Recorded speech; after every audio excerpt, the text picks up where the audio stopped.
I mean, what's Pro Football Focus doing? Last week they had Brady. This week they got Brady. We're literally doing it differently from everybody else. Hey, as a matter of fact, moving forward from this point on, I will not make reference to PFF. Ready to get into it? Yeah. All right. We're going team by team. I would be very careful about slinging stuff. Am I going to get sued? We go legal on this? I like football season, and all the things that go with it.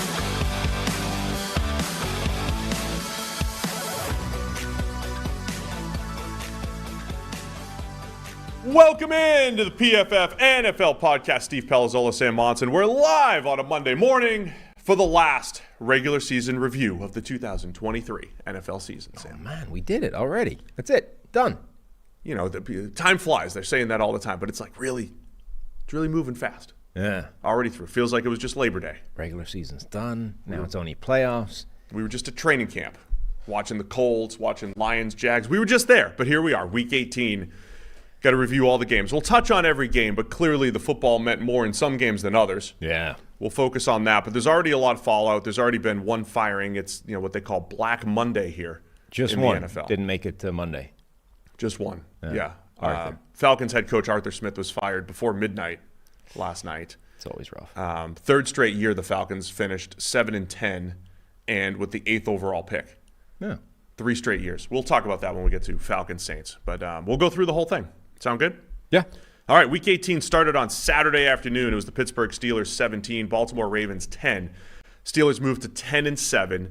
This put them in position. They needed a win to get in. They also needed some help. They got the help they needed, and the Steelers are going to be the 7 seed in the AFC with their 10-7 record. Of course, the Ravens were already clinched at number 1, so they weren't playing starters. It was Tyler Huntley getting the start there. But the Steelers, man, take care of business after almost blowing the season. Right? They were the team that did not have good underlying metrics. They weren't playing all that well, but they had all the wins.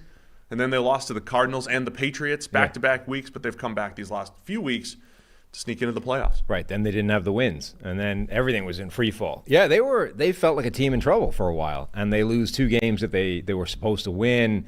And then the fields are bad as well. Now George Pickens is creating problems. Now there's talk about, do you even want Tomlin as your head coach? He's going to finally have his losing season.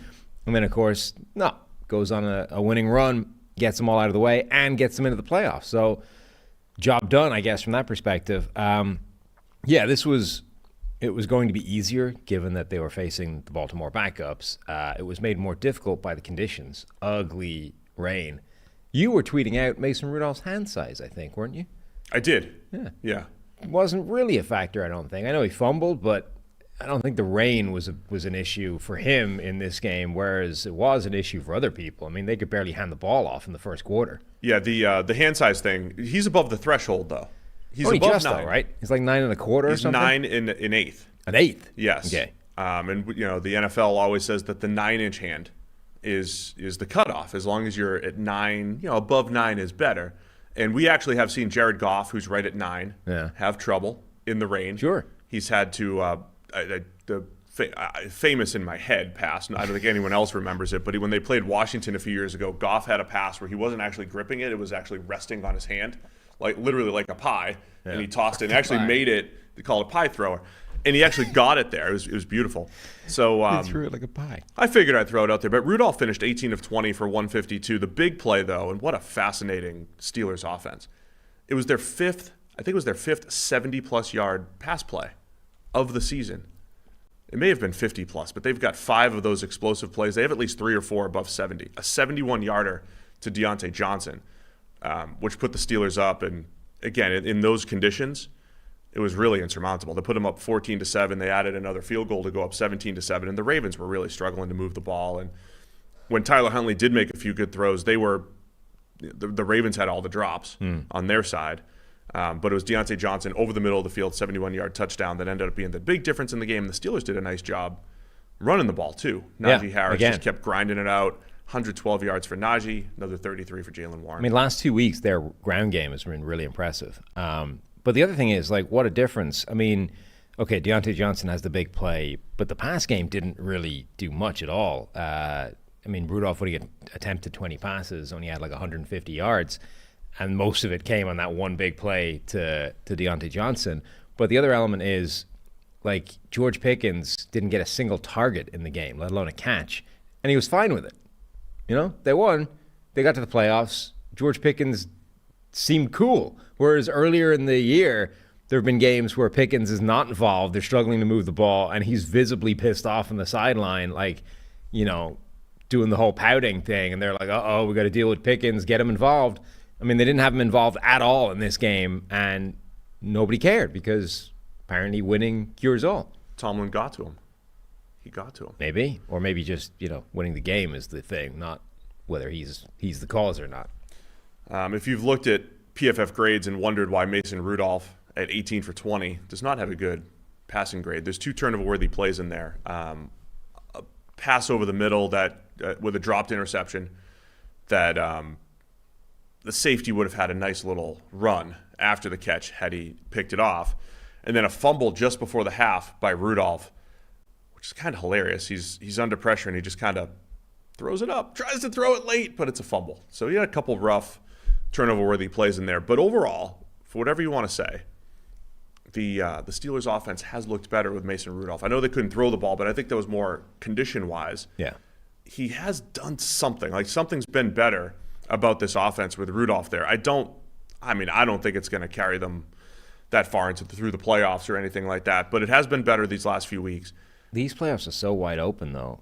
Like, any team winning any game at least once doesn't shock me. No, like, I know. I'm not going to doubt anything can happen. Yeah, I don't think Pittsburgh or Tampa Bay or a couple other teams are good caliber playoff teams. But if you're telling me they're making it through the wild card round, I'm not in the least bit surprised. So the biggest story for Pittsburgh coming out of this, besides making the playoffs, getting the help that they needed, was T.J. Watt. So he's going to finish. He has 2 sacks in this game to finish his league-leading total, whatever that number was, by the NFL. But he's led the league. One was a cleanup. One was really clean, a clean win off the edge. But T.J. Watt injured at the end of the game, knee injury. It's was it an MCL, I believe?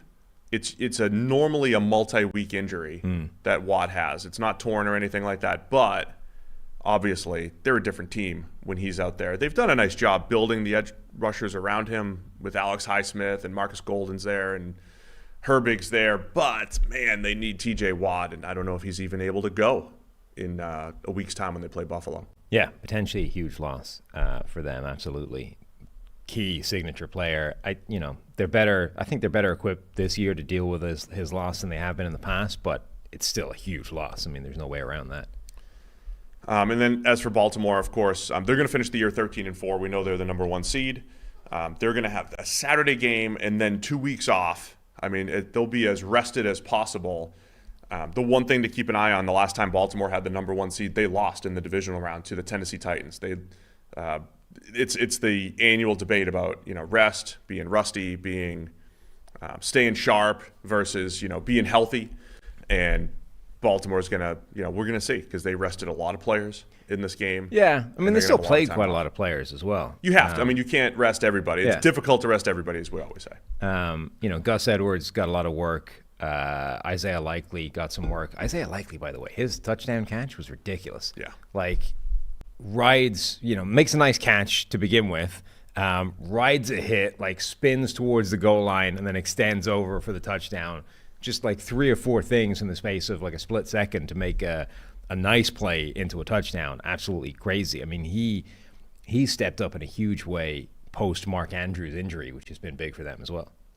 Yeah, absolutely. So great regular season for the Ravens. They're the number 1 seed. We'll get to the Saturday night game in a second, but as you know, as a parent, you've had to learn so many new skills to provide for your family, how to do copious amounts of laundry, meal plan for even the pickiest eater, and now how to protect your family's financial future. Fabric by Gerber Life provides an easy one-stop shop for your family's financial needs, offering high-quality term life insurance policies plus other financial solutions in one easy online hub. Fabric was designed by parents for parents to help you get a high-quality, surprisingly affordable term life insurance policy in less than 10 minutes. Fabric has flexible policies that fit your family and your budget, like $1 million in coverage for less than $1 a day. Get your personalized quote in just minutes and then apply when it's convenient for you. It's all online and on your schedule. You can go from start to covered in less than 10 minutes with no health exam required. So join the thousands of parents who trust Fabric to protect their family. Apply today in just minutes at meetfabric.com/PFFNFL. That's meetfabric.com/PFFNFL. MEET fabric.com/PFFNFL. Policies issued by Western Southern Life Insurance Company, not available in certain states. Prices subject to underwriting and health questions. So then Saturday night, AFC South. Houston Texans 23, Indianapolis Colts 19. This was both teams needed a win to get in. Houston, I believe just the Colts needed help if they won, but Houston was in with a win regardless.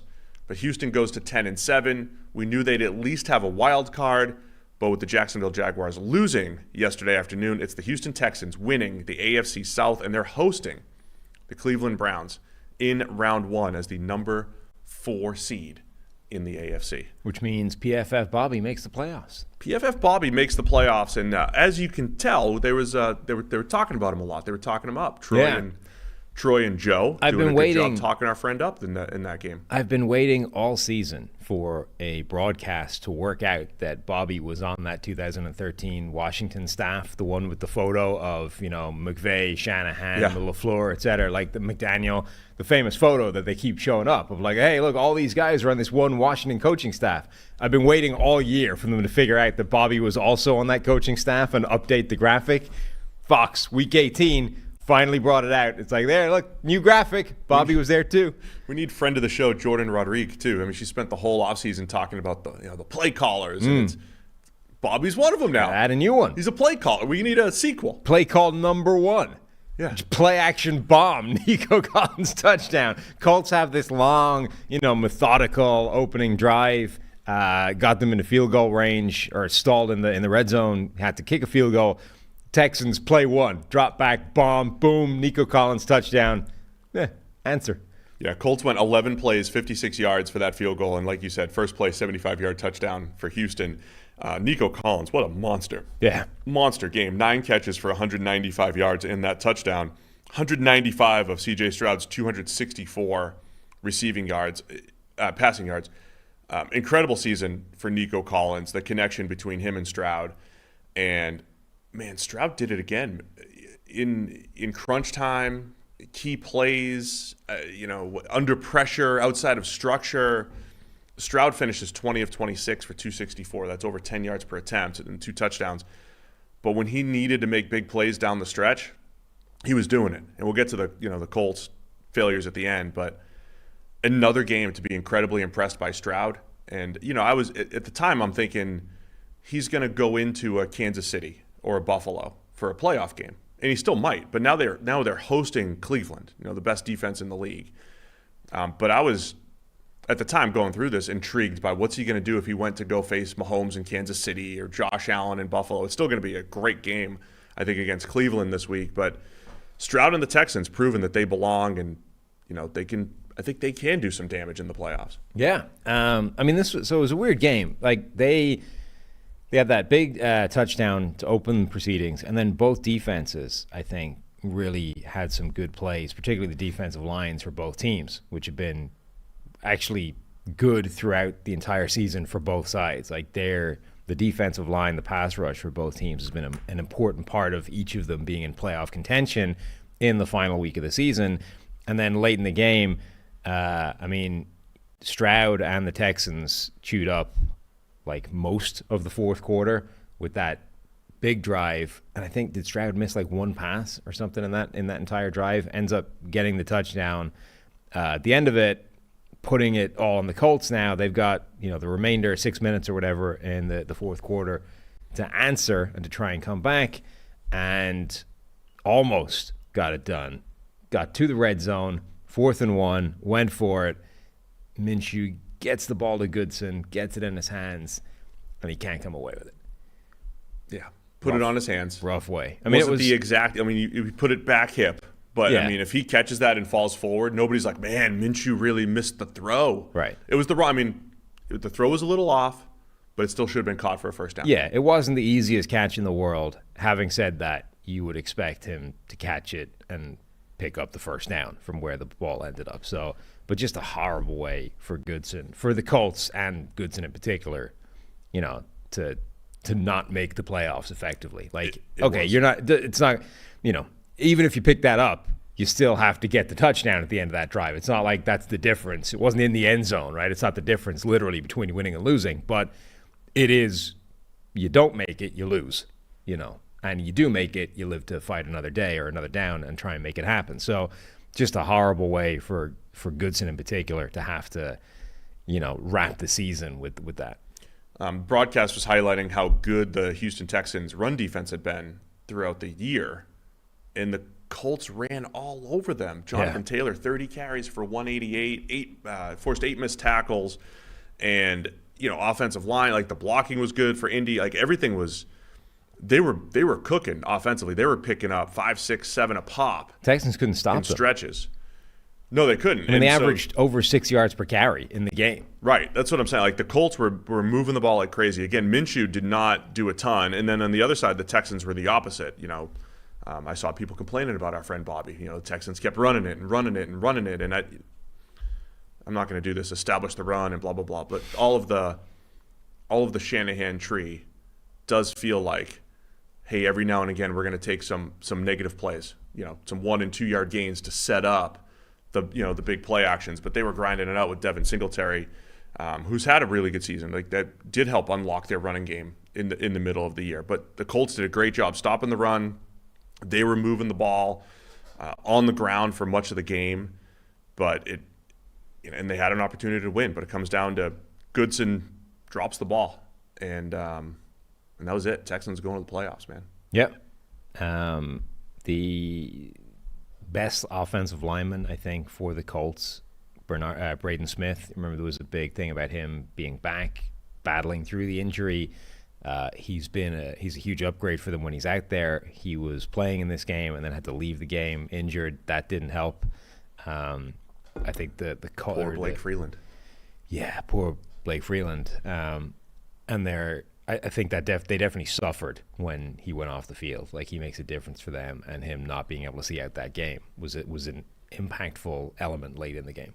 So for the Colts, I think it's an encouraging season, right? I mean, it's a tough, tough ending at 9-8. They were not supposed to be where they were, particularly when Richardson went down. I mean, even with who knows whether they would have been better or worse if Richardson had been the starting quarterback over the course of the season. But either way, this was a season of just like groundwork, right? Next year is when they're supposed to be good, and instead they were contending without their starting quarterback all the way through the year. Yeah, you can't. I mean, heading into the week, people were talking about Shane Steichen as coach of the year, and now because he lost and he didn't make the playoffs, well, now it's like, oh, it's definitely one of the other guys, It's like one game, like literally this game. Shane Steichen did a great job this season. People went from, it's Shane Steichen, nailed on coach of the year, to, oh, it's got to be D'Amico Ryans.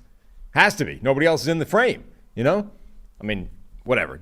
Shane Steichen did a very good job and was coach of the year worthy, along with 5 or 6 other people that are in that conversation as well. It didn't evaporate just because the Colts beat them in the win and in game in Week 18. Yeah, I'm very intrigued by what Shane Steichen did in year 1 with Gardner Minshew, who's he's a backup quarterback. It was the year of the backup quarterback, so they went 9-8 with Minshew starting most of the season.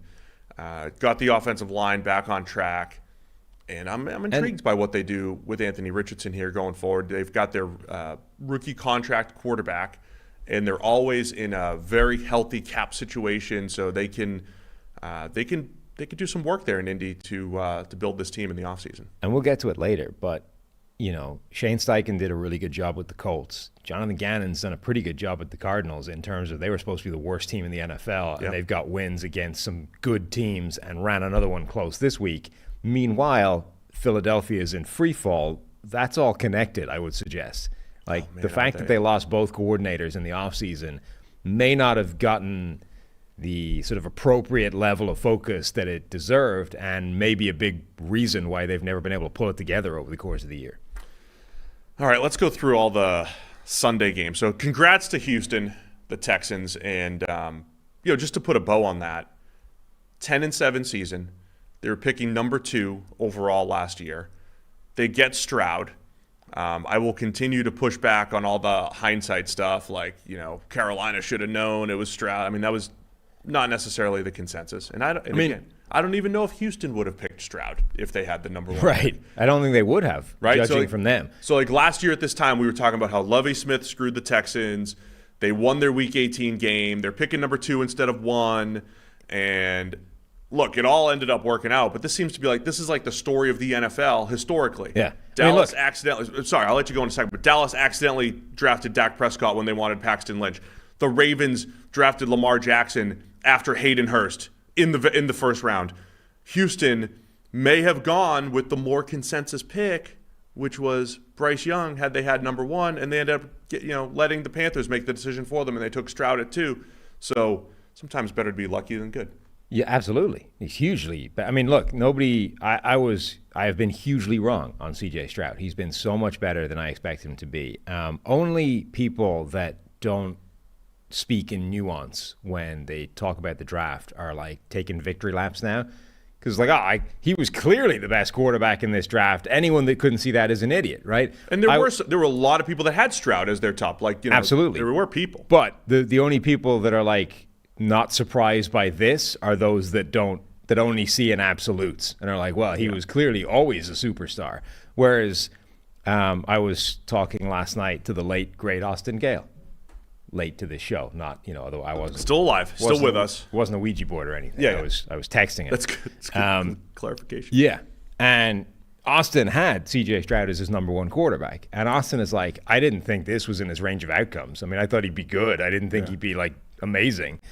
And that's the thing, right? It's like he has become the Georgia game C.J. Stroud all the time, which I don't think it's reasonable to have expected that to have been what you're going to get. I mean, he's literally hitting, you see that bell curve of like range of possible outcomes. I mean, he's hitting the 99th, 100th percentile of his range of outcomes in his rookie season. He's been the guy that showed like this is the high end of his play. Because the one area that I sort of pushed back on Austin about yesterday, he's like, I didn't think this was even in his range of outcomes. I'm like, well, the Georgia game showed it was.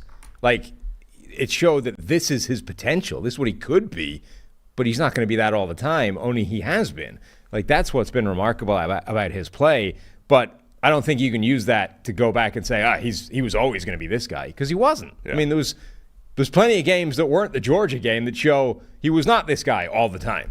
Yeah, of all the impressive things Stroud has done this year, he made this one throw where when he's been throwing from tight pockets with no room to actually get rid of the ball, and he's got the quick release and he gets rid of it, and he's short-armed a ton of passes this year that have just been on point. Short-armed because there's someone in his face, and he did that on a dig route on that game-winning drive where he puts it right on the receiver, and it is, to me, his footwork's been impressive, his work outside of structure's been impressive, but maybe him passing from tight, contested pockets has been the most impressive thing in a very impressive overall season for C.J. Stroud. And all of these rookies have had some form of A/B testing with like a seasoned old veteran, and he's the only one where it's gone in his direction, right? Like Bryce Young missed a game, Andy Dalton comes in and makes the offense work, and you're like, okay, clearly we're not starting Andy Dalton, but there's pretty good evidence that Bryce is part of the problem as well as just the victim.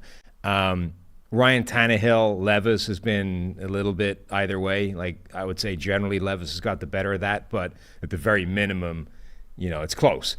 And then Richardson versus Minshew, you could argue that Minshew's been better than Richardson was to begin with. Like, Stroud is the only guy where the veteran came in that looked a lot worse. To be fair, I think he's got the worst veteran backing him up. And maybe, but Case Keenum, Case Keenum has tape that would say, like, he's gone on runs that look like anything Minshew. Remember when I said time's flying? Yeah, sure. That was 6 years ago. Just saying. The 2017 season was 6 years ago. Agreed, but I think a lot of those things are, the veteran looks as bad as he's playing right now. You know what I mean? I need to address something before we leave this game. Oh, yeah? Charles G. in the chat asked about, did you see the viral, it was Shane Steichen mouthing something from the sideline. And and there's not a chance in hell he said the thing that troll account said he said. It's driving me crazy. Yeah. It's driving me crazy. And it's your fault, everyone. It's your fault for taking what somebody fed you and eating it. Okay?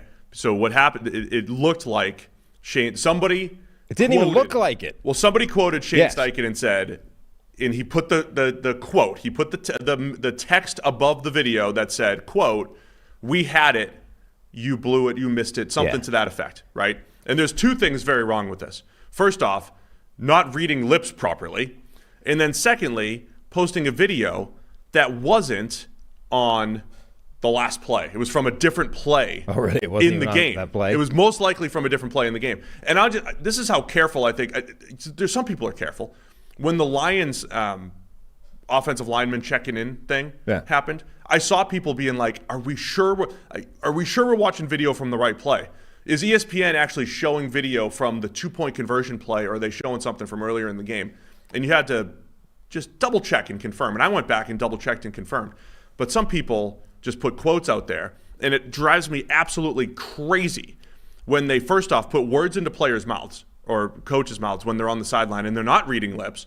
And it's just as bad when you read lips improperly, put a quote to it, and 98% of people just read the quote and don't actually put their own thought into it. Or and it just went assume. viral, and people were retweeting it, and they thought Shane Steichen was calling out Gardner Minshew, and none of it was true. Yeah, or just assume that the guy who read the lips and put the quote in is in the same ballpark. Now, there's a bunch of these accounts now that are these like engagement farm accounts, and I think the worst of them is that ML football one, which is where I saw that quote from. That guy tweets things and the captions are obnoxiously trolling, and that was his caption.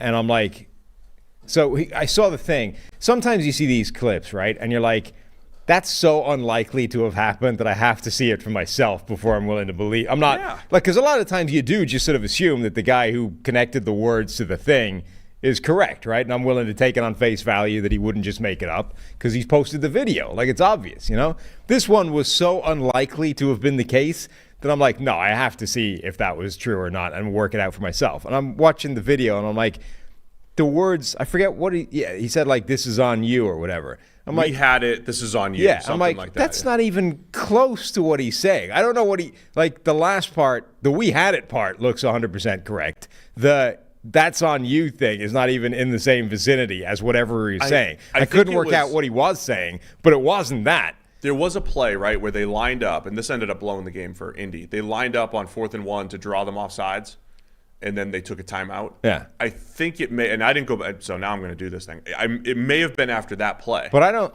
where he's trying to say, we had, say, the sneak, or we had a play call, and then Minshew let it run out or whatever it was. But I don't think, I'm 99% sure he didn't say "that's on you." Like that did not match whatever words were coming out of his mouth. That's the other thing too. Like when you see a player and a coach or two players arguing on the sideline, most people, like when you're projecting words into their mouth, you can only use the words that you know, right? You can only assume this guy's saying, "I'm open, throw the ball to me," or whatever it might be. They might be talking about the play call. They might be talking about their, the language of the play that they're arguing about. Or I saw this and you saw that. Like, stop projecting what you think people are saying. Just stop it. Everybody stop it. Stop it. Please, stop it. Okay? Stop. Okay? So I had to address that. Okay. It's annoying. So the Texans win the AFC South. Congrats. How hard could it be? I'll tell you how hard it could be. Jacksonville. Oh. Tennessee Titans 28, Jacksonville Jaguars 20. So we're on to the Sunday games now. The Jags, what a rough finish to the season. If you watched Football Night in America, our friend Steve Kornacki using PFF projections and probabilities and everything, last year, right around week 14 or whatever it was, whatever the time period was, last year there was a point where the Jags only had a 3% chance to make the playoffs. And then they made it with the late season run. This year, they had a 96% chance to win it at that same point, and they did not make the playoffs. A few weeks ago, they had the number 1 seed, like in their own destiny. They were 8-3. They're out of the playoffs. Battling, they went to play Baltimore. Right. Battling for the number 1 They literally seed. had it in their own destiny. If they had won out from that point, they would have been the number 1 seed, and instead they are out of the playoffs entirely. Easton Freeze had a tweet that said, in 2022, the Titans were 7-3 and ultimately got knocked out of the playoffs in Jacksonville in Week 18. In 2023, the Jags were 8-3 and ultimately got knocked out of the playoffs in Tennessee in Week 18. So the two division rivals have traded favors / eliminations. We have to talk about it from a Jags perspective first, and then we'll give the Titans their their credit, of course. But from a Jacksonville perspective, the difference between this one and, say, Tennessee last year, Tennessee lost Ryan Tannehill at quarterback. The roster was starting to kind of fall apart a little bit. You could kind of sense it and see it. With the Jags, have they had injuries? Absolutely. And their quarterback, Trevor Lawrence, has had 5 of them in the last 7 weeks. I mean, that has coincided with things. But the Jags are supposed to be this up-and-coming franchise, year 2 for Doug Peterson. Trevor Lawrence in year 3, he had taken a big leap last year from a performance standpoint, right around midseason, and was a completely different player down the stretch. And so it was supposed to be different for the Jags. So this one just hurts more, I think, for Jacksonville because, it was supposed to be the next stepping stone. And halfway through the season, it looked like, okay, yeah, last year they snuck into the playoffs late, win the division. That's great. You move, and now you continue to get better. They were the favorites to win the division this year in a division that should have been wide open, right? Anthony Richardson was out for the season. We didn't know what Houston was going to be. We knew Tennessee was in this rebuild, and Jacksonville just a blown opportunity for them, and they had opportunities in this game as well. Yeah. That they left on the table. Yeah, a huge one late. Now they were kind of only in the game because Tannehill decided to throw an interception right to the middle of the field safety against a heavy blitz. Now, it was a really nice read by Cisco, but, literally a safety sitting there in the middle of the field. It's the one player that can actually impact the throw you're trying to make, and you basically throw it right to him against a heavy blitz. That's a huge turnover at that point in the game. Tennessee had this game fairly well in control, and that gave Jacksonville a chance to bring it back. And then, early, it was like, the thing about Jacksonville is that they've been kind of they've been the architects of their own demise all the way through the season in terms of mistakes, and it's been a little bit like Kansas City.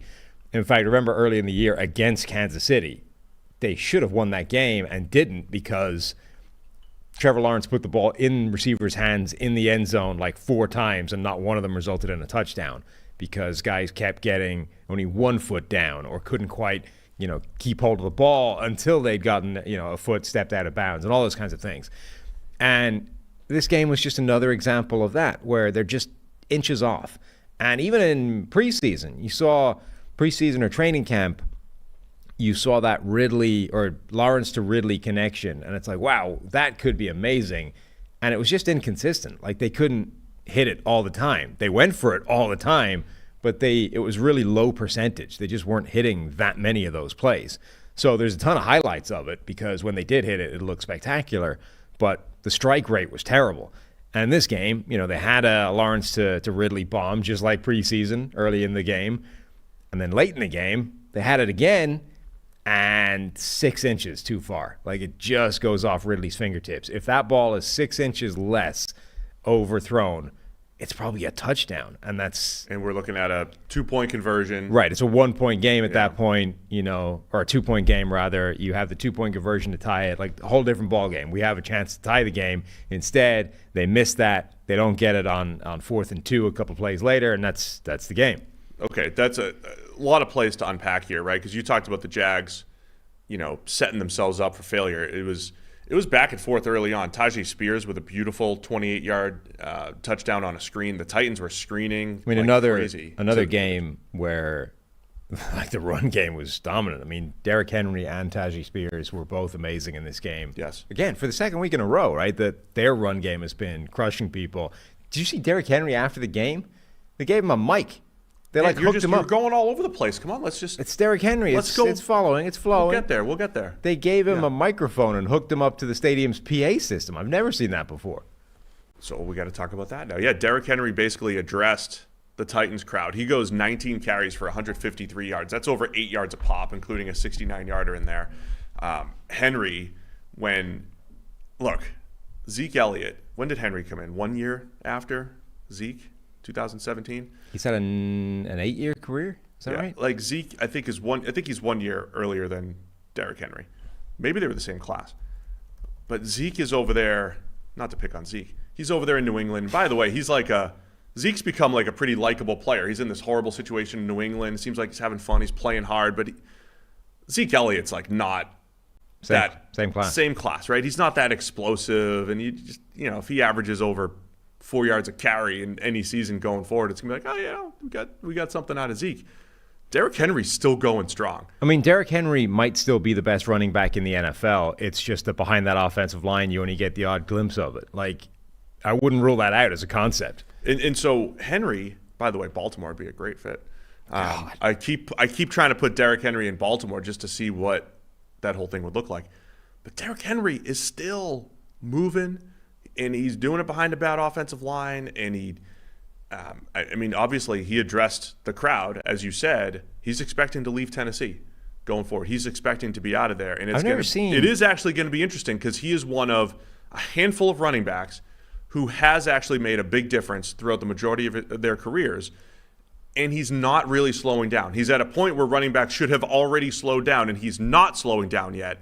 So he's actually one of the few run game changers still available at running back. I'm not saying lock him up for like 4 years and $15 million a year or anything like that, but on like 1 year deals on these playoff caliber teams, Henry's going to be interesting this offseason. Oh, he's a fascinating offseason topic because he has been the outlier. Like, he has been the guy that disproves all the rules about running backs throughout his entire career. All those cliches of, you give him the ball because in the fourth quarter he gets stronger.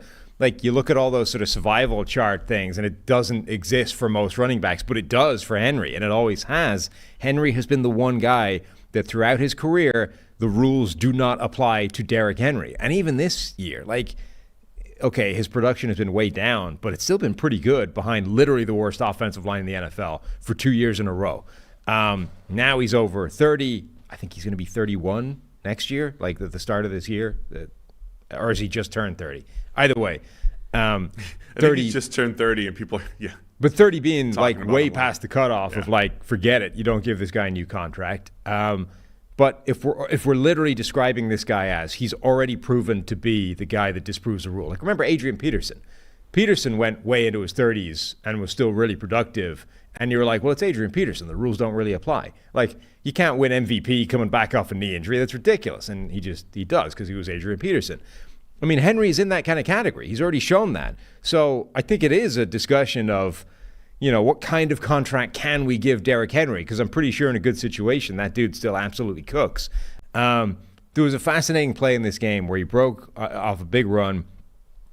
Derrick Henry can buy extra yardage on a big run by simply threatening to initiate contact with a DB, right? He doesn't even need to do it. He can just lunge in their direction, and they're like, uh-oh, they've got to sort of get themselves set, to be run over by a 250-pound guy who's going to try and stiff-arm them to hell. It's fascinating. I've never seen that before, where a running back doesn't even need to, go looking for the contact.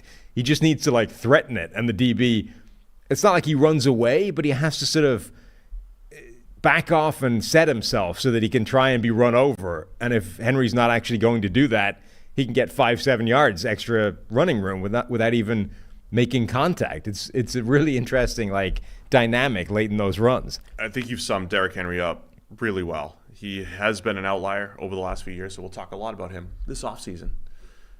Just want to go back to some key plays in the game here. So the Jags were down 2 scores, and with the Trevor Lawrence thing, I'm just interested in, when we came into the season thinking, okay, is he going to take the step to become one of these top 5 type of quarterbacks? Is he going to become elite? And look, I know he's battling injuries and the whole deal, but this was one of those games. It's 28-13. Can he go and do something special here? So they score a touchdown early fourth quarter. Didn't go for 2, by the way, so they kept it at the 8-point deficit there. And then there's a drive. Was that when the Tannehill? That was the interception. So Tannehill comes back, throws an interception. So now it looks like the Jags, okay, they're down 1 score. It's early in the fourth quarter. They drive to the 1-yard line. And on 4th and 1, Trevor Lawrence, how they say they called his own number. Literally does, because most of the time it's play call. Literally does call his own number. And we've seen this in the past. He's long and gangly like me. Trevor Lawrence, we've seen at other times, will abort the play call and just, with his long arms, go over the top on the goal line and reach in and score. And he's done it a couple times. I think he did in the playoff game last year against the Chargers, right before the half. And so he calls his own number. He aborts the play call, goes for the QB sneak over the top, and gets stuffed at the 1. So 4th and goal from the 1. Jags get stopped. on what would have been, that was their first opportunity to try to tie the game in the fourth quarter. Then they come back, make another stop with Tennessee. I would want to give credit to Trayvon Walker, helped set up a Josh Allen sack of Tannehill with about 3 minutes left in the game. Then the Jags come back, and that was when they had the opportunity to hit Ridley over the top and missed him. And then the Jags, they had 2nd and 2 at the 2-minute warning, Sam, and then 3 incomplete passes. They miss Ridley deep, 3rd and 2, incomplete on a pass breakup, 4th and 2, Lawrence misses Evan Ingram. If you look at the thing I got coming out of this, and over the last few weeks with Lawrence, I've used difficulty level seems jacked up too high in this offense. If you look at the passing map, so many passes outside the numbers. And when they needed this 3rd and 2 and 4th and 2, they just run little 5-yard outs that seemed like extremely low percentage the way the Titans were playing them. I don't know what this balance is for the Jags. And I know they had the deep ball to Ridley available, and they missed it. But there's so many low percentage outside the numbers types of throws. Reminds me a little bit of early career Andrew Luck, where you'd watch, like, remember RG3 and Luck, their rookie seasons, and it's like RG3's thrown into an ocean of wide open receivers, and then Andrew Luck, it's like, man, I got to hit this 15-yard out, precision. It just felt like they're playing different level difficulties, and this isn't, it might be Lawrence choosing these passes too much. There's definitely this element of he doesn't read it out all the way through. He's forcing passes to the wrong places. There's something missing there right now with Lawrence. But when you look at the passing map, everything's outside the numbers and just I also wonder missed if opportunities there. I wonder if this coaching tree is suffering unusually relative to some others with the current, defensive fighting back type of schemes. Like, are they? Because remember, this defense or this offense a few years ago was sort of in vogue a lot with the way the Shanahan one was, like the RPO heavy system, Andy Reid coaching tree. All of a sudden you had his sort of coordinators being poached or coaching staff getting taken everywhere. The Eagles going their run to the Super Bowl the first time around. And you're like, wow, this offense is everywhere. And then it all kind of fell apart for all of them. And now, okay, Peterson comes back and rebuilds the Jags, but we talked, a big part of that was just not being Urban Meyer. But now that offense doesn't look like it's going to get back to where it was when it was working so well. And every other place you see this offense or a variant of this offense going, it feels like it's missing something relative to where it was. I don't know if they're struggling more than some other systems against current version of NFL defenses. Yeah, the whole Lawrence dynamic is interesting because I think Chris may have mentioned it when they were on Sunday Night Football. There are times when he's actually too quick. He's actually too quick to get to his first read instead of getting to 2 or 3. And I don't know. There's just elements of his game that I would like to see tighten up a little bit. So, yeah, at the end of the day, Lawrence had another good season and did not take that big step forward to become, one of the top 5 to 6, 8 quarterbacks in the league. Not saying he's not capable. He's still good. He battled through the injuries down the stretch.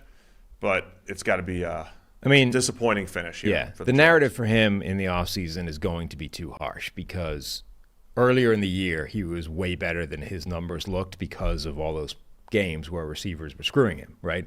Like the Kansas City game, I think his grade was absurdly good, but it didn't look like it because nobody could finish a touchdown, right?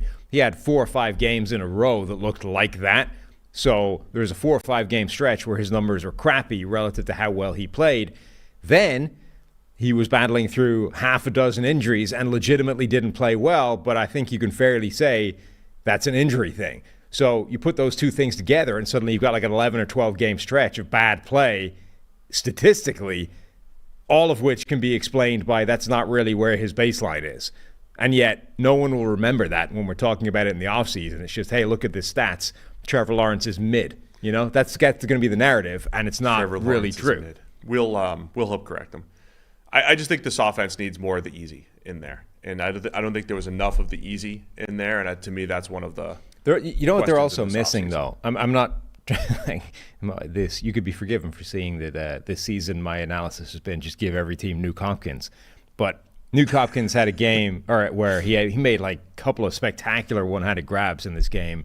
Generally had a big performance, even though the yardage wasn't spectacular, but like 7 catches, a couple of them were one-handed. the one thing that Jags offense is missing, it's a pretty good receiving core. Like between Evan Ingram, who's developed into a really good receiving tight end, Christian Kirk, who's been injured, Ridley is still a useful player for them, and you saw the kind of impact he can have.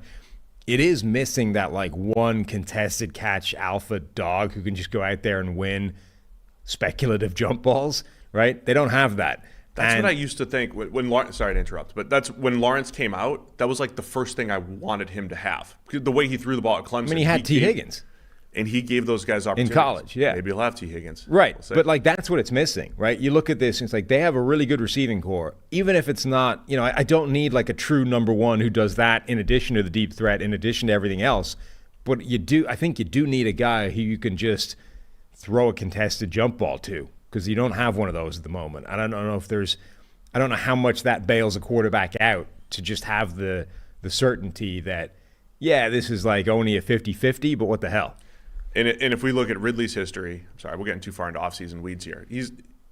They got him on the cheap. It was a good buy low on Ridley. I think it's still a good addition. But his history was like really good number two with Julio Jones on the other side. Right. When Julio left, Ridley was not a great number one. And then this year, week one was great, disappeared for a while. You have a game like this, he still goes 106 yards and was wide. Like Ridley should have had, if Lawrence hit him, Ridley should have had about 160 yards and 2 touchdowns on 2 bombs, and we'd be like, wow, this was great. Great addition. But I'm just saying there was like too many disappearing acts, I think, for Ridley throughout the season and them finding ways to get him involved. So good job by the Titans, pulling the upset, ruining their division rivals, the Jags, like they did back in 99. Tannehill, another guy that's gone in the offseason. They didn't give him a mic. No, they didn't. It's a bit harsh. Brought them to the AFC Championship. I was kind of surprised by how both of those guys, like how overtly they were just like, yeah, I'm out of here. Normally there's some sort of, well, we'll see how it plays out, been great. Like there's some sort of like leaving the door open for a reunion. Tannehill's just like, yeah, I'm gone. And Henry's, I'm sure thanking the crowd and stuff. Tajay Spears is going to be the guy next year. All right, we'll get through the rest of the games at some point here. But Prize Picks, the largest daily fantasy sports platform in North America, the easiest, most exciting way to play DFS. It's just you against the numbers. And the numbers won against Eli this weekend. We just missed by on 3 yards. Lamb. By 3 yards. He went less than. We tried to go more than 99.5 receiving yards. We just missed with CeeDee Lamb this weekend. But, man, we're having some fun putting these lineups together every single week. All you have to do is you pick more, you pick less. It's that easy. Instead of battling thousands of other players, including pros and sharks, you pick more than, pick less than on a 2 to 6 player stat projection and watch the winnings roll in, unless you're Eli in the booth making the picks. You're getting close, though. We're getting very close. You can play alongside some of Prize Picks' favorite players like rapper Meek Mill and comedian Andrew Schultz. You could do that when you find the go to community plays under the promos tab of the app to view entries from some of the biggest names in the Prize Picks community every week. Prize Picks even offers a reboot policy so that your entries stay in play even if one of your players gets injured. So for football and basketball games, if you have a player who exits the game in the first half and does not return in the second half, that player is rebooted. Prize Picks is the only daily fantasy sports platform with an injury insurance policy. So you go to prizepicks.com/PFFNFL and use the code PFFNFL for a first deposit match up to $100. We'll be playing this weekend as well, so keep an eye for the rest of the week on our Prize Picks lineup. But you're going to do it over at prizepicks.com/PFFNFL. Use the code PFFNFL. Get yourself a first deposit match up to $100. Pick more, pick less. It's that easy. All right, man, there's certainly some games we're not going to talk about the game flow a ton. So let's talk more about the important games that mattered in divisions. It's NFC South time. Tampa Bay Bucks 9, Carolina Panthers 0. Bucks 9-8 clinch the NFC South with this 9-0 victory over the Panthers, who finished 2-15. I just love that it finished 9-0 because when it went to 9-0, you're like, ball game, that's it, unassailable 9-0 lead, and it was. Not only was it unassailable, but it didn't even get closer than that. Yeah, Panthers were. 2 weeks ago, Bryce Young had the highest grade of his young career against the Green Bay Packers. That was Christmas Eve, and they got shut out each of the last 2 weeks against the Jags, and then now against the Bucks in this one. So the Panthers They got the run game going a little bit, but never really had a chance. And then the Bucs, I mean, Baker Mayfield was battling multiple injuries, has ribs, ankle, just grinding it out, and you kind of felt that. But Classic Baker. But he still found a way to hobble for a scramble first down, and just enough by the Bucs. But you could tell Baker was way off, kept trying to throw picks early on and missing some throws. But the Bucs battled through and win the division. Yeah, so they went 9-0 up with 10 minutes left in the fourth quarter, and you're like, it felt over. Game. It was over. Well, the Panthers, when it was 6-0, they missed a field goal. Yeah. Where it's like if they at least hit the field goal and they're within another field goal, this is doable. But then they missed the field goal. Bucs come back with another field goal. Now it's 9-0, and it's like, yeah, not a chance. This game's no over. hope.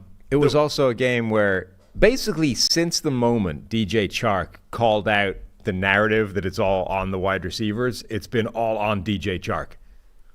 Like, he has made more mistakes to let down the Panthers than anybody since making a big deal out of the fact that the receivers were taking all the blame. It's actually fascinating. So like those that were moment. So the two big moments in this game, because the Panthers did have a touchdown, potentially. The one big play in the pass game, because Bryce Young finished with 94 receiving yards, 42 Passing yards. Bryce Young, thank you. 94 passing yards. Reset, ready? That's not good. Bryce Young finished with 94 passing yards, 42 of which came on a scramble drill to DJ Chark. That looked very Bryce Young. That was like, oh, look, there's Alabama Bryce Young out of the pocket, making a play, rolling to his left, finds his receiver. It's a touchdown. No, it's not. And then Antoine Winfield saves the day. Right at the goal line, knocks the ball out from DJ Chark. That's Pro Bowl snub, Antoine Winfield. Now listen, not only is Antoine Winfield one of the best safeties in the NFL this year, 90-plus PFF grade, this is the second game, because I think they still ended up losing to Atlanta, but this is the second game he almost pretty much saved. On his own, It's the second touchdown that he saved. Yeah. Because Desmond Ridder earlier in the year was walking in for a touchdown.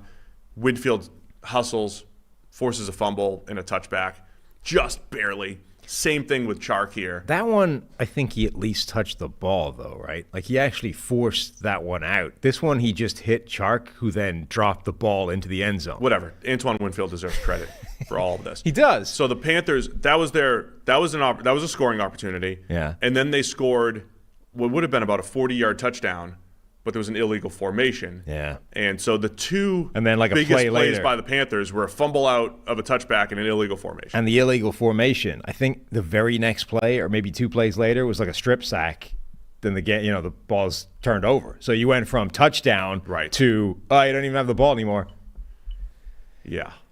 That's the Panthers season in a nutshell. It really is. It was not great. So credit the Bucs for making those plays. The offense had been better these last few weeks, but they had a rough 3 quarters against the Saints last week, and in this one, obviously Baker Mayfield and his injuries, what he's trying to deal with, the pass game struggled. He finished as 20 for 32 for just 137 yards. That's 4.3 yards per attempt. Got sacked 3 times, but they did. Chase Edmonds had a big run. Again, this was one of those plays where any sort of 15 to 20 yard play was huge. They did enough. And they did just enough, and it was winning in for the Bucs. The Saints and Falcons were playing for hoping that the Bucs would lose, and but this was winning in, and the Bucs took care of business. And they get to host the Eagles. I mean, well, that's the thing now. You couldn't have asked for a better opponent. Like, you get you're hosting a playoff game, even though you've just struggled your way across the line, and B, the team you're hosting is in absolute free fall crisis right now. They are absolutely live to win that game. They have a chance to win a game and maybe earn the right to go to San Francisco in round 2. Now, that won't go. Again, I don't know that that won't go so well. Won't go so well, but there's a chance to win a playoff game in Tampa Bay this year. Mm-hmm. Doesn't it feel almost like the reverse? Remember a couple of years ago where the Eagles had sort of overachieved, made the playoffs, and then they went up against Tampa Bay, and you're like, you see, that's kind of the difference between they have no chance. You're good enough to make the playoffs versus an actual contender. It's almost like the reverse this time. Like the Bucs might get the win again, but if they do, they're going to roll up against the 49ers and see there's a difference there. Yeah. This is it's going to be an interesting round 1 game. It'll be the Monday night game. A couple Panthers I just wanted to shout out here. J.C. Horn, only played 6 games this year, but played pretty well again. Derek Brown, I didn't realize. So he did end up with over 100 tackles as a defensive lineman. I saw because you tweeted the other night, you're like, who's under the radar deserves to be an All-Pro? Mm-hmm. And I saw people answering, saying Derek Brown, because he's going to have a 100 tackle season at defensive line. And I immediately get skeptical about tackle numbers, because I usually don't even look at them, right? Because I don't care about tackle numbers generally. And I don't know if people realize this. Back in the day, you'd watch like a CBS broadcast, and they would say, I remember they said like Ted Washington had like 120 tackles one year or something. That's like, he probably had 40. Like, those things weren't real. But this was legit. Derek Brown was making, and his PFF grade's good. He's been good against the run. He had 4 or 5 pressures in this game, was moving the pocket. Derek Brown's a very good player, but he's making a ton of plays this year. So I just wanted to give him a shout out for another awesome season, Derek Brown. I don't think he'll make All-Pro, but really good season. I think there's a couple defensive pieces to build upon here for the Panthers with whichever route they go as far as head coach and the rest of the new regime coming in. Yeah, I mean, that's going to be fascinating just in and of itself to see how that goes, who they're going to bring in. And you can only imagine the rage that exists within David Tepper right now, where he gets to watch Bryce Young going for 95 yards every week. Meanwhile, C.J. Stroud is in the playoffs looking like an absolute superstar. And, whether or not whether or not David Tepper thought that Bryce Young was the right guy, you can guarantee that in his head right now, he was like, I was C.J. Stroud the whole way. What is this? I got dragged down a ridiculous road by these idiots that I've already fired, and look what we could have had. Even though he may have been in the room going, I need Bryce Young. Last year at this time, I was thinking about Josh McCown, first-time NFL coach, and during it's this time of year, right, heading into the combine and everything, and they were whining and dining all of the quarterback prospects, and I'm like, man, good for Josh McCown. That's a lot of steak dinners. And then you realize it's with David Tepper every single time. So you got, fine dining every week with the next quarterback prospect, but you're doing it with, a guy who might throw a bucket of water in your face. Never know. Mm-hmm. I'd take the steaks, though. Does Bryce Young eat off the kids' menu? Stop it, dude. Stop. The sad thing is he's basically my size, Stop. He's not even small. He's just normal. Bucs hosting a playoff game. Programming note, by the way, too. I might not be around the rest of the week here, so I might have to miss my first preview show. Wow. Since COVID. Since COVID. Since you got been an Ironman. Since you got kicked off your own show. We need stats. Yeah. They decided to kick me off the show. Yeah, and no. Both of us. Whatever about you. For week they 1. Kicked me off the show because you caught COVID. They brought in the big dogs. Yeah. Chris Collinsworth. Numbers. Parachuted in from above. Yeah, numbers tanked. Yeah, I mean, whatever about you. That at least I can understand. You caught COVID. There's consequences for being diseased. You caught COVID. Out right now. I somehow got blamed for this. Well, when you have unhinged management. They hire other unhinged management. Sometimes they make bad decisions. The other thing we need to do is to once again. Well, let me trash people. No. We're moving on now. It's a tight show. We've only got 4 hours to get this done. I don't care. We're not going to talk about the Patriots, Jets, snow. We need to once again Bernie Sanders appeal to people. Remind people to vote for us to win the best American football podcast, so that we don't get fired for trashing our own bosses. So if you go to my pinned tweet at PFF_Sam or the description of this podcast, whether it's on YouTube or the audio version, you will see the link to vote for us to win Best American Football Podcast for 2023, even though it's a 2024 award because we're in 2024 right now. Anyway, we're a finalist.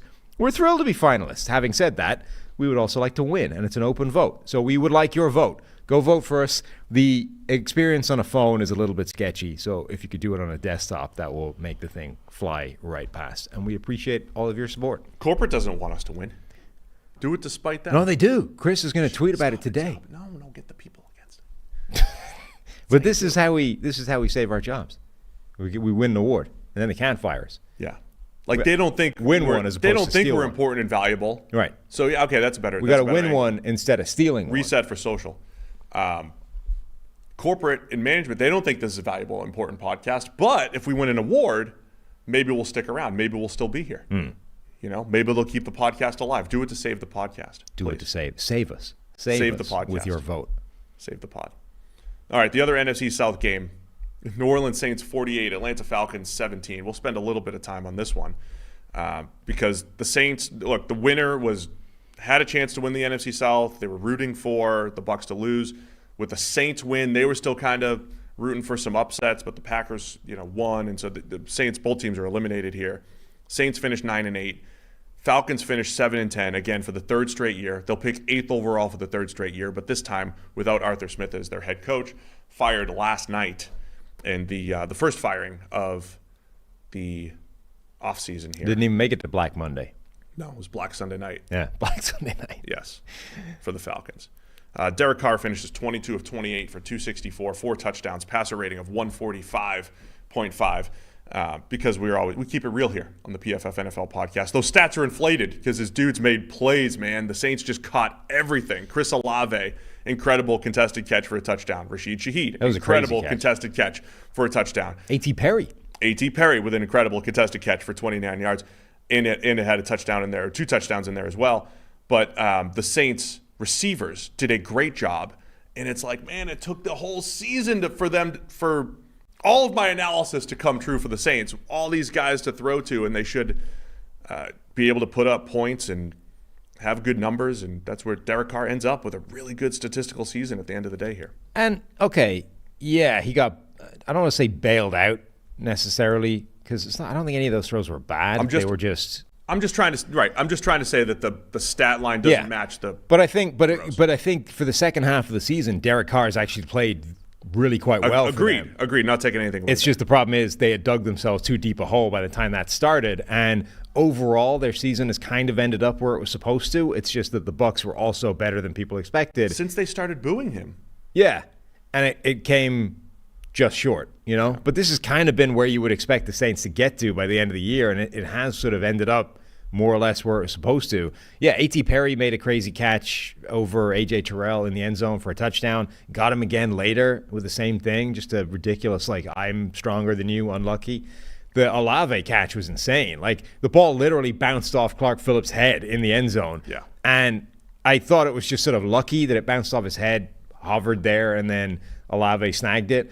Olave actually did an amazing job to sort of keep juggling it, to sort of bounce it, a couple of times to himself and then grab it before he ended up going out of bounds. Just a fantastic catch by him. It was another classic Desmond Ridder game where, outside of 2 glaringly awful mistakes, it was pretty good. But the 2 glaringly awful mistakes undid all of your good work. Bijan was cooking. They finally, hey, this amazing receiver running back thing, why don't we use him a lot? That worked. Although early in the game, it's wide open Scotty Miller, Jonnu Smith, big play. You're you can just imagine Arthur Smith on the sideline, smug Arthur Smith, where you didn't see those ones coming. You didn't cover Scotty. You over there with 2 guys on Drake London. Instead, it's Scotty Miller making the play. Gotcha. And then, you do, fast forward to the end. I want to talk about the end. So it's 41-17. And Logan Whiteside comes in for the Falcons, throws a pick. Saints get the ball at the 1 yard line with 3 seconds left. Line up in victory formation. Because they should have scored. Tyrann Mathieu running it back and then starts to celebrate and doesn't make it. Yeah. So 3 seconds left. Game's over. Saints throw the victory formation out there. They put backup quarterback, the great Jameis Winston, in there to take a knee. Jameis inserts himself into a Rudy movie. This is the premise for the movie Rudy. They wanted to get Rudy a sack and threw an incompletion to prolong the game. Well, in the similarities here where they line up in victory formation hey, can we get Jamal Williams a touchdown? Jamal's a good guy. Deserves a touchdown. So from victory formation, they run it. 1 yard touchdown for Jamal Williams to finish the game. And Arthur Smith is livid after the game. And Dennis Allen with the Saints, he's Arthur Smith screaming at Dennis Allen after the game, and Dennis Allen at the end of the game in this press conference says, no, the players called that. So initially when I saw this, because, there's a bunch of games happening at the same time, it's difficult to be laser focused on any of them. Initially when I saw it, I didn't realize that they had run out of victory formation. I thought they had just run it in from the 1 yard line. Which I think is perfect. Like normal formation. That's what I'm saying. I mean, whatever. Look, I think you can argue that it was still sort of unnecessary. Just take the knee and get out of there. But I don't really have a problem if a team just runs a conventional play and scores. No, minimum. It's not that I don't have a problem with that. I think I probably would still sort of say, that was kind of uncalled for. It's kind of a dick move. You know what I mean? But I do think that you can't really complain about that if you're Arthur Smith, right? If they had just lined up in I formation and run down your throat and scored again, if you're Arthur Smith, you can't really go over and start screaming at the guy, right? Because that's kind of on you. Stop them. You haven't stopped them all game. It's your fault. At the minimum, you look like a jackass for whinging about that. But if they line up to take a knee and then run the ball, now you're like, okay, that's taking the piss. So from that point, I understand. I think Arthur Smith is okay at that stage, or perfectly justified to be pissed off at that and start screaming at Dennis Allen. Dennis Allen was very sort of, my bad, or I understand when he was sort of talking to Arthur Smith, and then comes out and says, I called victory formation. I told him to take a knee. And then, of course, it emerges that Jameis was the reason for all of this. And Jameis comes out and says it was a team collective decision. But the key piece of information in that whole diatribe was, I asked them, It's not like there was a spontaneous outpouring of the offense to say, let's get my guy here a touchdown. Jameis said, hey, should we get Jamal a touchdown? And everyone was like, yeah, absolutely. So, it's just perfect. Nothing is more Jameis than they've called knee, end the game, let's get out of here. And Jameis is like, hey, how about getting Jamal a touchdown? And everyone's like, yeah, cool. Did you listen to Jameis's 3-minute explanation? Uh-huh. It's just unbelievable. That reporter, I thought, was a little bit. I don't know. I think there were two people talking there, reporter-wise. But whoever the guy was for the last minute of that very upset exchange, yeah, and for a very dumb reason, I think. His problem was, I don't think you should have done that. And Jameis is like, why not? And he's like, you play these guys 2 times a year. Gonna make the Falcons mad. Jameis is like, we've already played them twice. And he's like, yeah, but next year. What? That's not a reason to not do it. Next year they're going to be pissed. It's a whole different team on both sides next year. Stop. What are you talking about? I thought that was dumb. That's what James whatever. should have said. Arthur, what do you mean? Arthur's getting canned. It's a whole different story. He's out of here. I know this stuff depresses you, but did you know Arthur Smith was born in between you and I? Same year. What? Same age. Stop. No, hang on. The important part is that means I'm younger than him, right? By 2 months. That's all I need to hear. You, on the other hand, that's got to be rough. Yeah. Arthur Smith looks like a man that's been through some things. I just looked that up last night. He's really younger than you are. He was born of May of 82. Wow. Unless I misread or, it was late. He is an incredible treasure trove of photographs, though, where if you search Twitter right now for Arthur Smith, right, you'll see all the Arthur Smith has been fired posts, right? Each one of them has a different photograph, and each photograph is perfect for I've just been canned.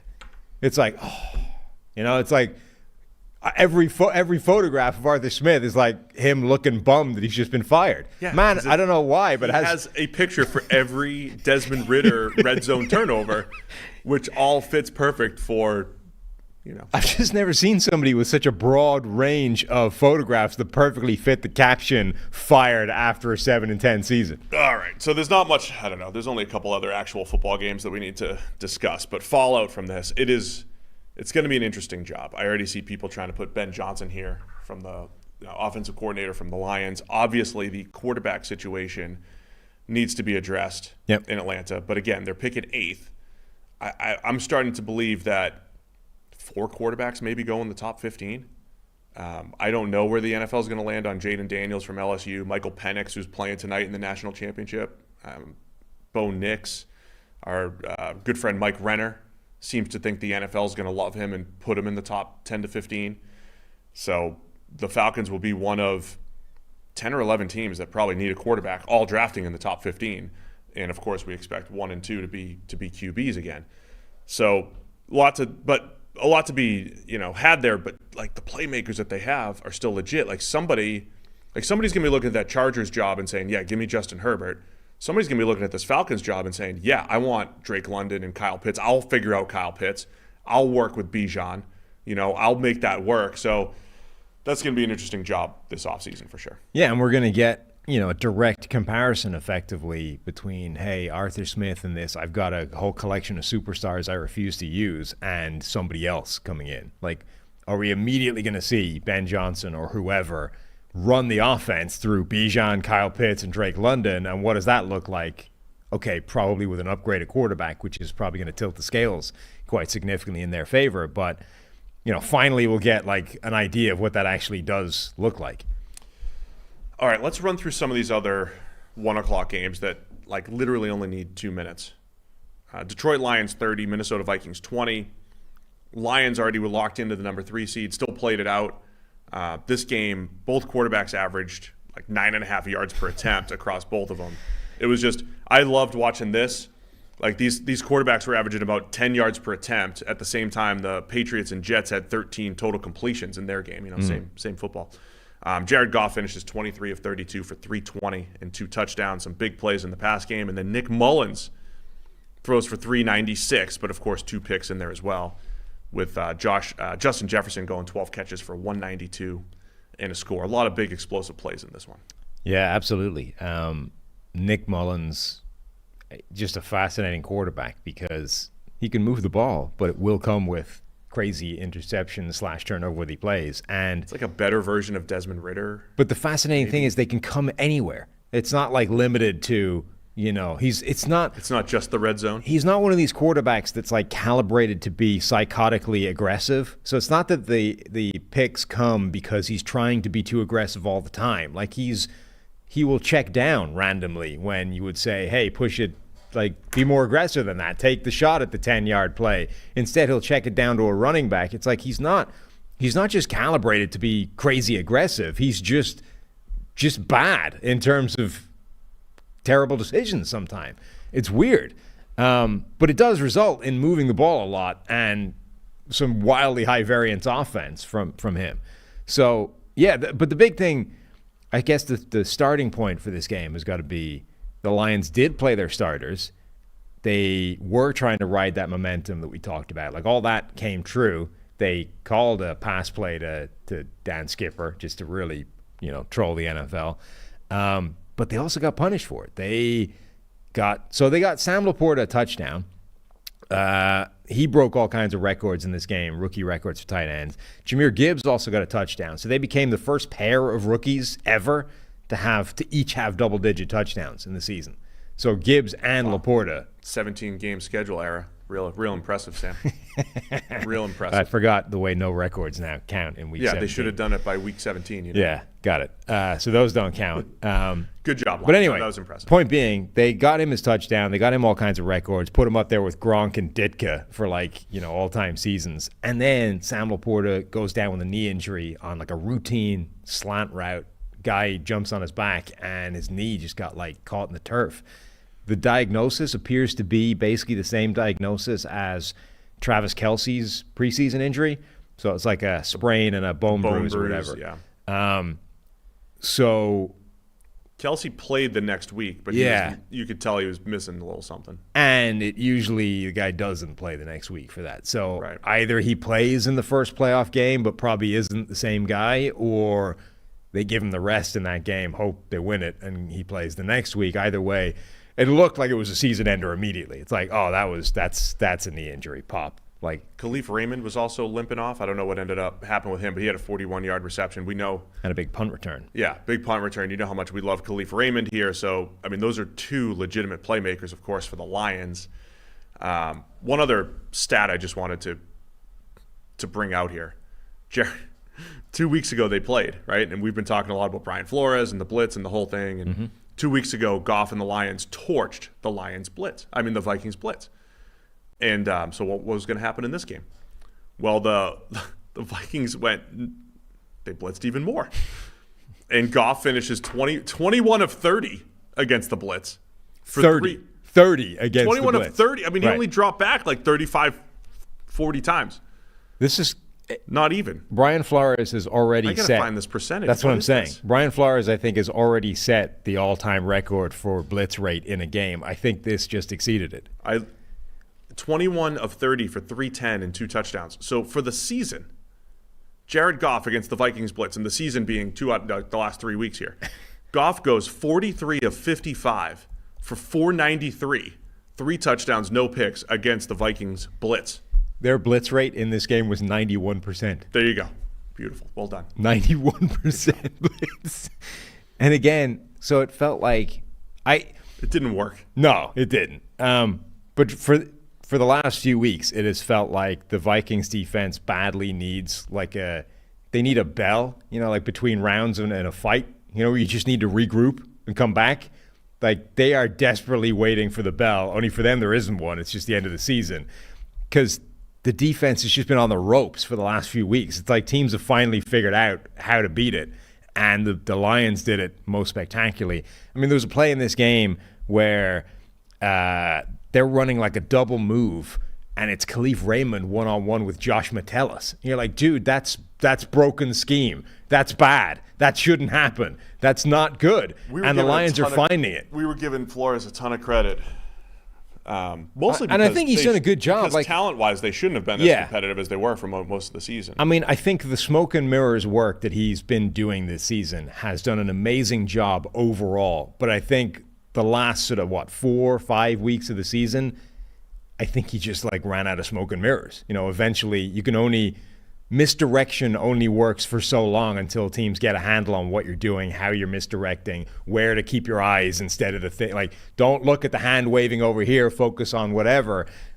He just ran out of tricks, and eventually teams figured it out. And from that moment on, the defense is just playing catch up, and the talent disparity is showing up, right? They're just not actually that talented on the defensive side. And once the scheme stops having an advantage, now you're just one-on-one, Josh Metellus against Khalif Raymond, and that's not going to go your way that often. All right, so what's happening going forward here? Viking season over, of course, but the Lions, man, they're hosting the Rams. Matthew Stafford's return to Detroit. I love this. I was rooting for these matchups, just for the entertainment value. So Stafford going back to Detroit on Sunday night against the Lions. That also set up Packers-Cowboys as a matchup. I mean, this is... Great narratives. This is beautiful. This is as good as it gets. One other thing to highlight here, Jared Goff finishes one of his best regular seasons, his best regular season since 2018, when he did help lead the Rams to the Super Bowl that year. Goff was our highest-rated quarterback through Week 10. He hit this 4-game stretch where he was not good whatsoever. But the last 4 weeks, he's been good again. He's been very streaky this year. If he continues this through the playoffs, of course, the Lions are dangerous. Hoping Sam Laporta and Khalif Raymond get healthy and can play, because this Lions team, when they are all healthy and the offensive weapons with Gibbs out of the backfield, with Amon-Ra St. Brown, I mean, they are #fun to watch, difficult to cover. I can't wait to see Dan Campbell in a playoff game. The decisions he's going to make, it's going to be great. Just under half of his turnover-worthy plays came in that 4-week stretch where he just ran off the rails for some reason. And then outside of that, I mean, he would be an MVP candidate, if not front runner, if you swap those 4 games with just 4 average games. He had a 4-game skid where he looked bad. And outside of those 4 games, he hasn't just been good.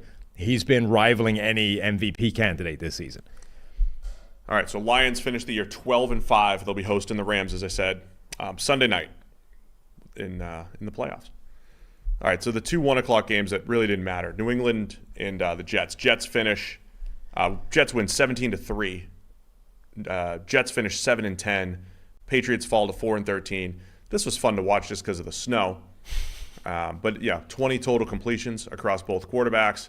It was ugly football. There's not much football to discuss here other than both teams are picking in the top 10. Patriots lock in the number 3 overall pick. And the question now is, will Bill Belichick actually be there to make that pick? I like snow games most of the time. This, however, felt like a snow game this is why Renner hates snow games, was this game. Because it was just ugly. It would have been fun if something was on the line. Zeke Elliott said something like, "Oh, he's wanted to play in a snow game his whole life, and now that he has, it kind of sucks."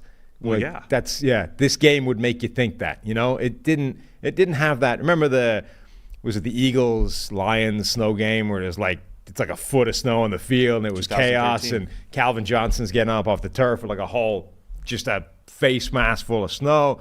That was fun. This wasn't fun. It was just kind of sad, and it was this game. I mean, the Jets, Patriots with nothing on the line, with bad seasons, with no quarterbacks. And it's like, this is just ugly across the board. The snow's not helping anything. It's just making it worse.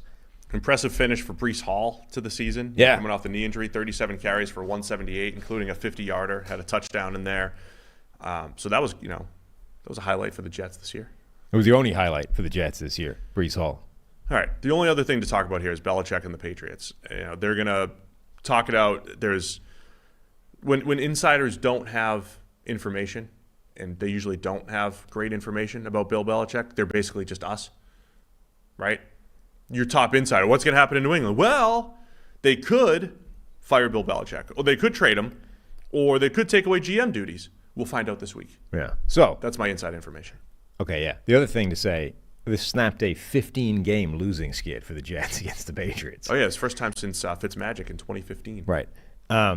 15 games within the division, that's a hell of an achievement to lose or win straight. Anyway, what is your prediction? I need a prediction for what the Patriots do with Bill Belichick. So I need both ends of that, right? Do they get rid of him? If yes, where does he go? And then if yes, who comes in? I think Belichick's out. I can't figure out where he's going to go because the rumors that Harbaugh is going to the Chargers. I don't know where Belichick would even want to go. Mm-hmm. Like, do you want to go work for the Raiders? God, no. Do you want to go to the Chargers? Do you want to go to the Falcons? Do you want to go to the Panthers? I don't think he wants to do any of those things. The Falcons might actually be the Chargers are the most intriguing because of Herbert, but do you really want to go? I'd say Chargers-Falcons right now is probably the most attractive. Like, if you're Belichick, do you now have an acute appreciation for how much you need a quarterback? Like, does the last few years minus Brady go, the only thing I care about right now is finding a good quarterback? Well, there's also a part of me that really wishes he would stay just out of curiosity with what they would do at number 3. The only other time I think they had a top 10 pick, they drafted a linebacker, Gerard Mayo. He was a good linebacker. But are they going to draft like Jeremiah Trotter at 3 from Clemson? I'm just interested in that. And I'm still interested in what Belichick does from a QB evaluation standpoint. Yeah. I don't think they missed completely on Mac Jones. I think they just kind of ruined him. Like, he could have been a decent quarterback, but it was he rough was like, situation there. He was QB 5? He was the 5th quarterback, right? They didn't choose Mac Jones. He was the 5th quarterback and that's basically of that class. That's basically as high a chance as they've had on a quarterback since ever. I would be fascinated because I'm still interested. Like, Bill Belichick is still a great football mind. He's forgotten more about football than you or I know, or at least me. And even though it's easy to say, he's nothing without Brady and blah, blah, blah, whatever. I mean, he's still a great head coach, right? Here's the other destination, and is now officially open as of a minute ago. The Commanders are moving on from Ron Rivera. So Washington now opens up, and Washington sits at number 2, not number 3. They have their shot of one of the 2 top quarterbacks in this draft. So, if they end up drafting Drake May, you're in a better position, is all I'm saying, to get the QB than you are if you're the Patriots. I could see this one happening. Like, here's the deal, though, right? 24 years ago, this week or whatever, within the last 2 weeks, Belichick, resigned from the Jets after a day. He could sign with the Chargers, or they could trade him to the Chargers, and then a day later, he can just go, I'm quitting and going to Washington. That's the move. There you go. I think Bill Belichick realizes the value of having a good owner and an owner that's going to give you control. And I think he had a good relationship with Bob Kraft. And you've got to think he'd get that out of Josh Harris, right? But I don't know. I think Belichick probably looks around the league and says there's 8 owners that I would work for. Yeah. Right? And most of those jobs don't come open because most of those teams are pretty good. Right. But don't you think of all the owners, the ones that would give him, like, if one of his stipulations, and I have no idea if it is, right? Like, maybe a clean break is actually maybe Bill, of all people, is sitting here going, dude, I need to get out of this, like, personnel world. I'm sick of being Bill the GM as well as just let me go coach. I don't like all this GM stuff. This is dragging my ass down, but I can't give it back in New England. Like, that would be a terrible climb down. Maybe Bill is like, I would desperately love to get out of the personnel business, give that to somebody else, and just let me coach. I have no idea. But anyway, if he does want to keep total control over everything, including personnel decisions, you've got to think one of the easiest places to do that will be a new owner, a green owner, wet behind the ears, who we can just go, hey, I know what I'm doing. Give me everything. So Josh Harris, David Tepper, those are the guys that are going to give you that because they don't necessarily know any better. Yeah, I don't see him working for Tepper. I could see that. I don't either. For I could see the reasons. Commanders. I also think Belichick would want to go. Like, Washington has a better history. I think he's got this appeal to history. I don't think he wants to go to an Atlanta or to a Los Angeles Chargers team when it's like, I could be in Washington, right? They've got some history, just different. Yeah. What about? There was a lot of talk before the games yesterday of your thing of insiders just saying things without knowing anything. Yeah, they were all trying to give comments about how nobody knows what's happening with Mike Vrabel. And they were differently weighted comments, but they were all the same, which is nobody knows. Is Mike Vrabel going to go to New England? That I could see. Of all, I think people expect Gerard Mayo to just take over. I assume there's probably going to be something in Robert Kraft that says, why do I want to just run it back with Belichick's disciple? Mike Vrabel's not a part of the Bill Belichick coaching tree. He merely played for him. So this is like bringing Jeff Saturday in, but without. It's his version of Jeff Saturday. Not a high school coach, an NFL coach who's had success. And but Mike it's Vrabel, the same. It's like the same logic, right? It's who is most intimately connected with championship era team. Instead of Jim Irsay, who's just like, who do I know that was on that 04, 06, run of Colts teams? Jeff Saturday, he's not busy. Let's get him a call. Like, that was his logic. Whereas at least Kraft can go, okay, who is like deeply steeped in that, dynasty era Patriots? Oh, Vrabel, and he's a pretty good coach. Perfect. Then you'd have to figure out the personnel aspect of it, because Vrabel, I think, has done great with not great personnel, and then they fired John Robinson, and he's had 1 year. Right. Ran Carthon, and now, so I don't know. You have to have that combo GM deal, unless Vrabel wants to negotiate personnel control. Mm-hmm. So my quick prediction, I'll say Belichick to Washington, sure, and but I think he's going to be gone in New England, and they would go the Gerard Mayo or Mike Vrabel route. Yeah, I like that. I like that as an option now. The Belichick goes to Washington, I think takes full control there, and then Mike Vrabel becomes the Patriots, the new Belichick. They can overhaul that team quickly too. Washington, new QB. It's not like the team's trash, personnel-wise, but new QB, decent enough personnel, cap space, they might be able to turn it around pretty quickly. Howe, by the way, becomes a fascinating backup as well. Like a guy that can come in fresh and not just like function at a high level, but is a complete X factor in terms of like dial up all of the crazy suicidal pinball plays the second you need him to win a game for you. I'm all for having Sam Howell as a backup. All right, let's just mention the score. Cincinnati Bengals 31, Cleveland Browns 14. Bengals finished the year 9-8.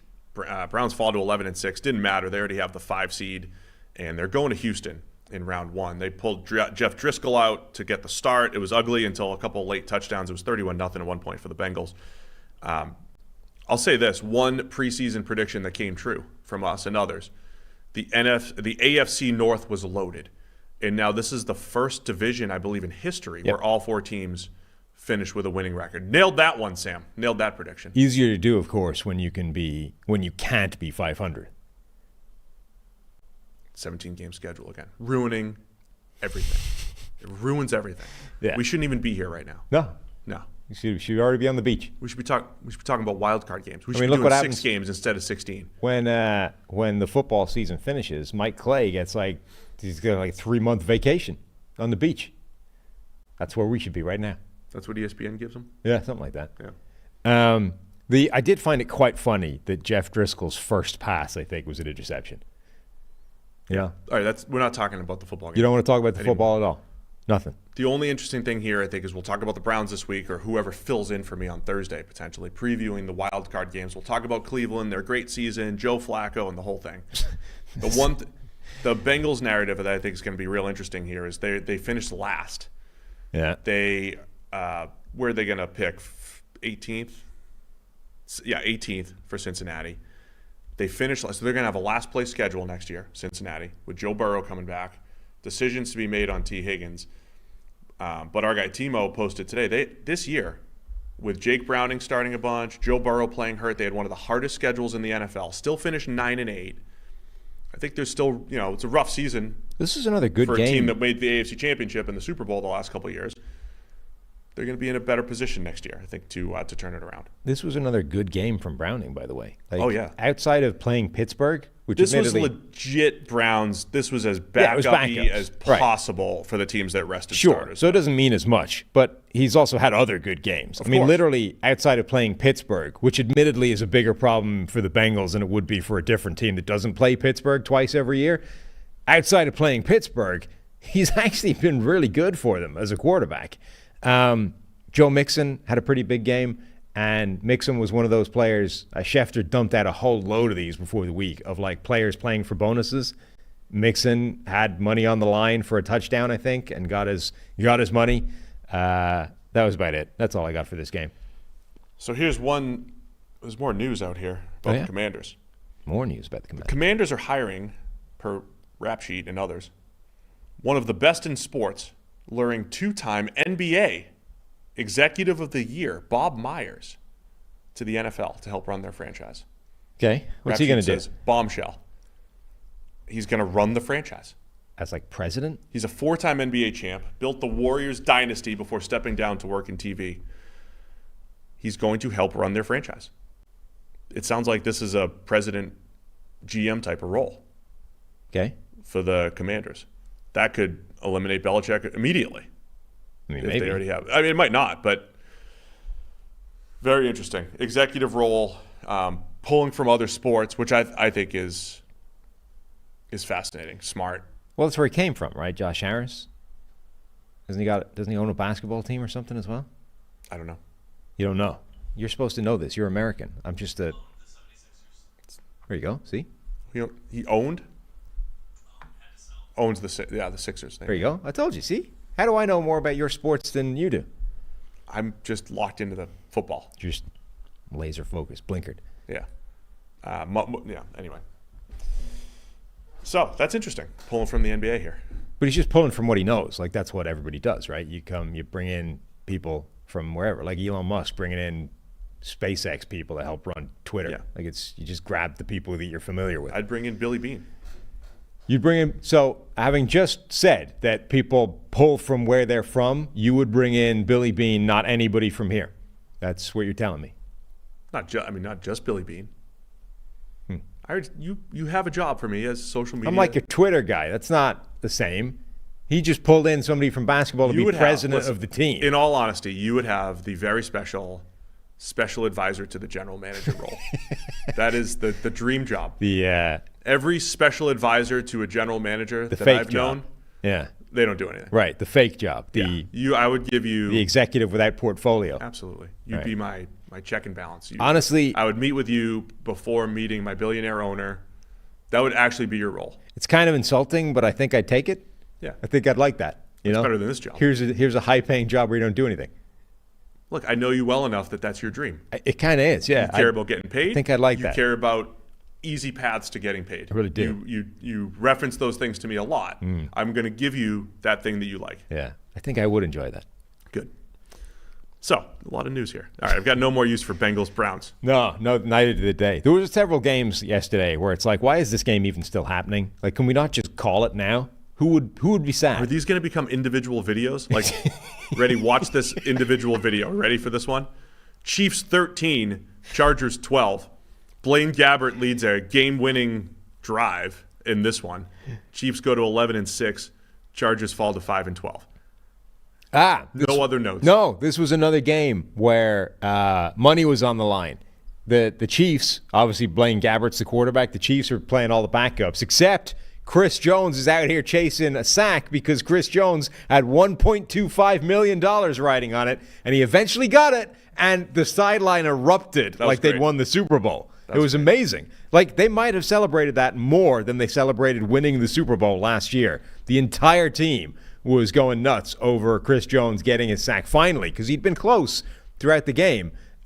He was chasing that money, and he finally got the payday. Remember, Chris Jones held out in the offseason. Didn't go well. He had to sort of sign back for a relatively insulting deal, or at least not a massive upgrade. And so getting a $1.25 million bonus for him was a pretty big deal. Yeah, huge. Good for Chris Jones. Good for Chris Jones. There was one touchdown in this game. Easton Stick strip sacked, and Mike Edwards returns it for 97 yards.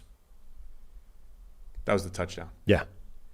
Then there was 6 field goals.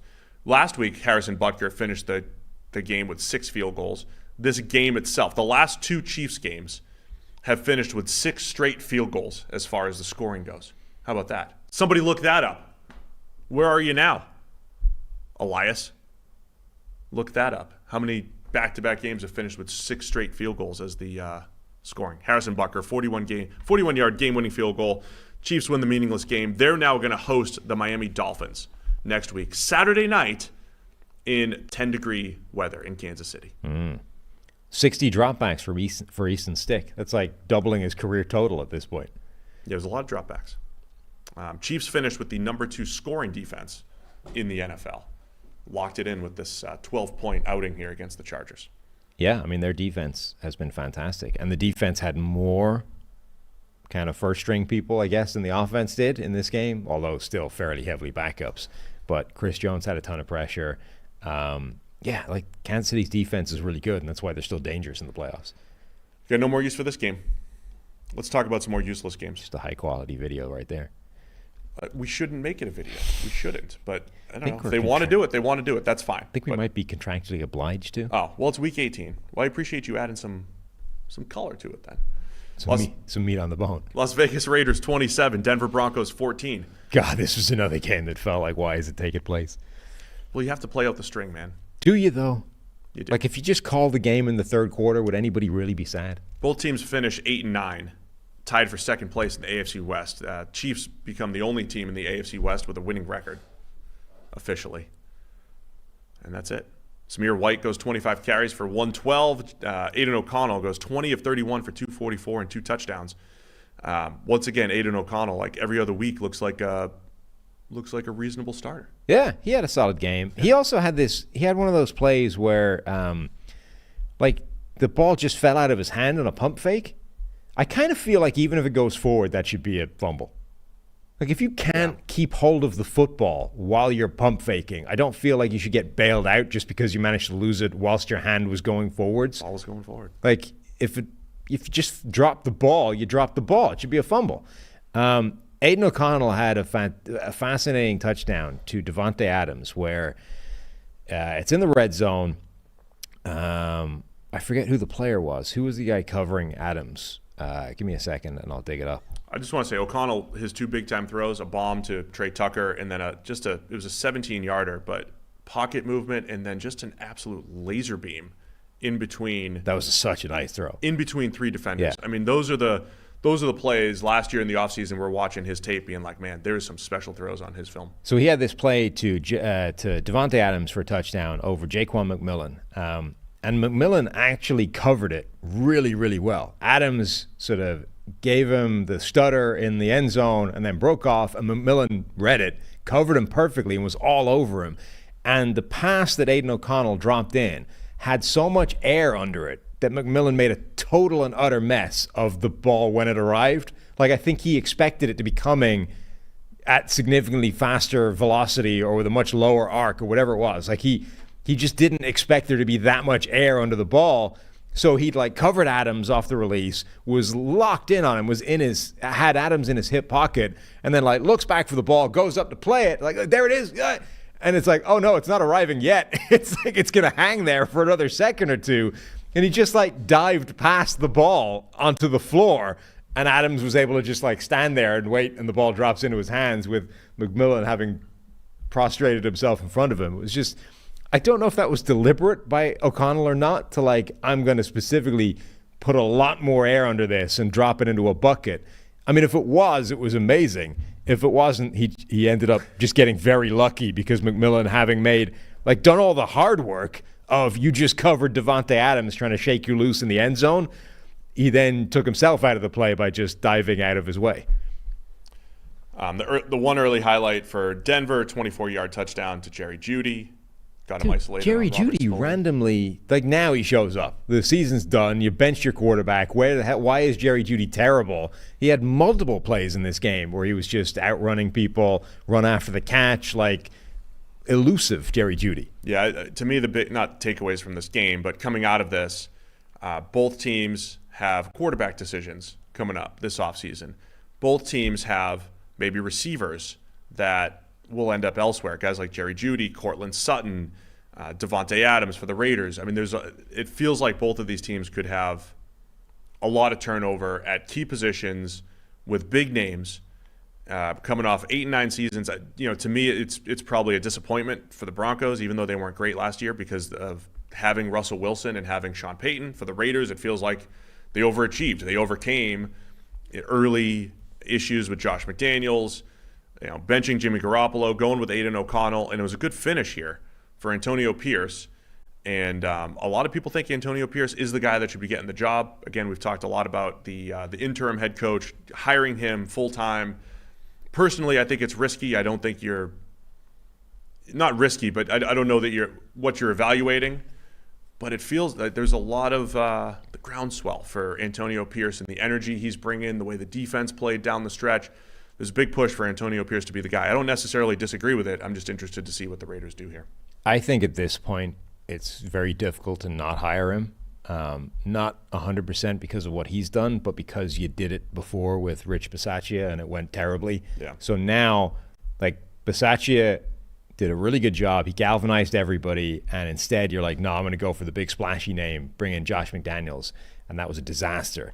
Now the same thing is happening. Antonio Pierce comes in. He galvanized everybody. The team loves him. Every Raider you hear says, I want this guy to be head coach. The fans love him.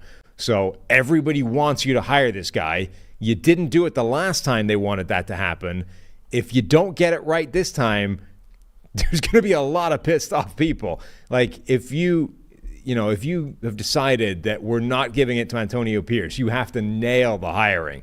Otherwise, you're going to get all kinds of blowback from this. So I also think, Antonio Pierce's resume as a coach prior to this is terrible. He had a failed stint as a high school head coach, and then he didn't do well in a sequence of jobs at Arizona or Arizona State, one of those two. That didn't go well either. And you're like, there's literally nothing on his resume that says he's going to be a good head coach. But we also know that being a good head coach has very little to do with coaching.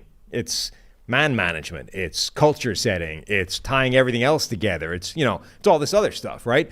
And while I don't think being an interim head coach is necessarily proof that you're going to be good at that, it's probably as good a resume as you can put forward. The really important part is probably hiring coordinators and all the other stuff, right? So, I I don't know that you can do a better job of interviewing for the job than what he's just done.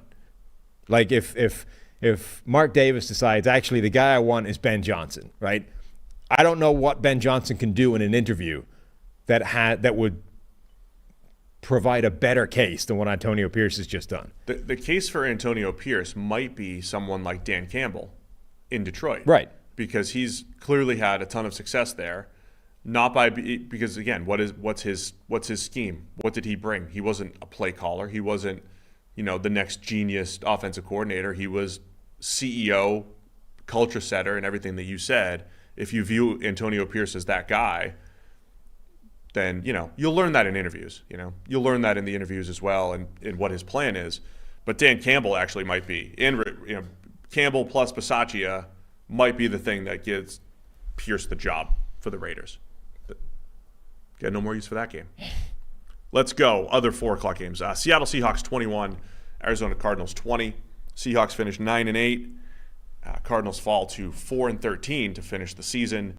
Cardinals are now going to pick at number 4 overall. There was a point in yesterday where Arizona and the Chargers were both playing to win with the 4 and 5 picks in the draft on the line, both trying to win, both ended up losing, and ended up Arizona at 4, Chargers at 5. But nobody was tanking yesterday. No, I mean the Chargers had a game-winning kick that, had they put it over, would have dropped them a spot in the draft. Yes. This was, Arizona playing tough once again. Seattle's up 13-6. There were so many games this year where Arizona, as the underdog, was down and should have been down, and they came back. And they come back to tie again, 13-13, with a James Conner 29-yard touchdown. Then Kyler Murray hits Trey McBride for 8 yards. Trey McBride, what a great season he ends up having. That's a beautiful piece for Arizona to help to build around on that offense. So Arizona goes up 20-13, and then Geno Smith, man, did it again. Comeback attempt, maybe with the playoffs on the line. I think by this game, they needed the Packers to lose. The Packers-Bears game was like record time fast. It was already done, I think. So you already knew that they were out, but Geno Smith leads another fourth quarter comeback. He's been doing that a ton these last 5 or 6 weeks of the season with a touchdown to Tyler Lockett. They go for 2. He hits Tyler Lockett again. That going for 2 was for the win, to go up by 1. Of course, like you said, Arizona had another field goal opportunity for the win, but they miss it. So Seattle locks in the winning season, 9-8, but just miss out on the playoffs. Yeah, and honestly, I mean, Arizona should have won this game. You look at some of the box score numbers, and I mean, obviously, so they got themselves in a position. They missed a 51-yarder in a dome. 51 yards in the dome. It's not like it's routine, but pretty makeable. Should be able to hit it. Yeah, particularly for a kicker of that experience, Matt Prater. He's made plenty of those in his career. But you look at some of the box score numbers. I mean, Arizona outgained Seattle by a massive number, like 140 yards-ish. They averaged way more per play. They had much better EPA per play. And, of course, as I said, they put themselves in a position to win that. Another game where the run game was a really big part of it. Like James Conner had a monster game, ends up with 150 rushing yards, averaged almost 5 yards per carry after contact, 4.8 yards per carry after contact, 5 explosive runs. Seattle's defense just couldn't stop James Conner, particularly late in the game. That final drive where Arizona were trying to go for the win, like it looked like they'd done it. They had a really nice pass to Michael Wilson, then a kind of speed option pitch out to James Conner. They got themselves into field goal range, and they couldn't quite get it done with the kick. Another game where Seattle's, as you mentioned, with James Conner's success, 9 missed tackles by Seattle's run defense. Last week they had 15 against Steelers running backs. Rough finish to the season for Seattle. The discussion in Seattle is Geno Smith good enough to build around? And he's going to finish just outside the top 12, I believe, in PFF grading. He's right on the cusp. As I tweeted last night, the top 12 graded PFF quarterbacks, 10 of them are in the playoffs. The other 2 are Kirk Cousins, who had a chance at the playoffs but got hurt for the season, and then Justin Herbert, who obviously missed the rest of the season, but they weren't going to make the playoffs anyway. So 10 out of the top 12 make the playoffs, top 12 graded PFF quarterbacks. Geno Smith probably right outside that top 12 once the final grades come out. But he had another good season overall. When you add it all up, there were some down points in there. But, man, he was really good down the stretch. I think Seattle's just got to figure out that defense. Their front seven, again, I think has let them down. It's many years now in the Pete Carroll era where they feel a little underwhelming from a pass rush perspective. And then, once again, the run defense these last few weeks was not great.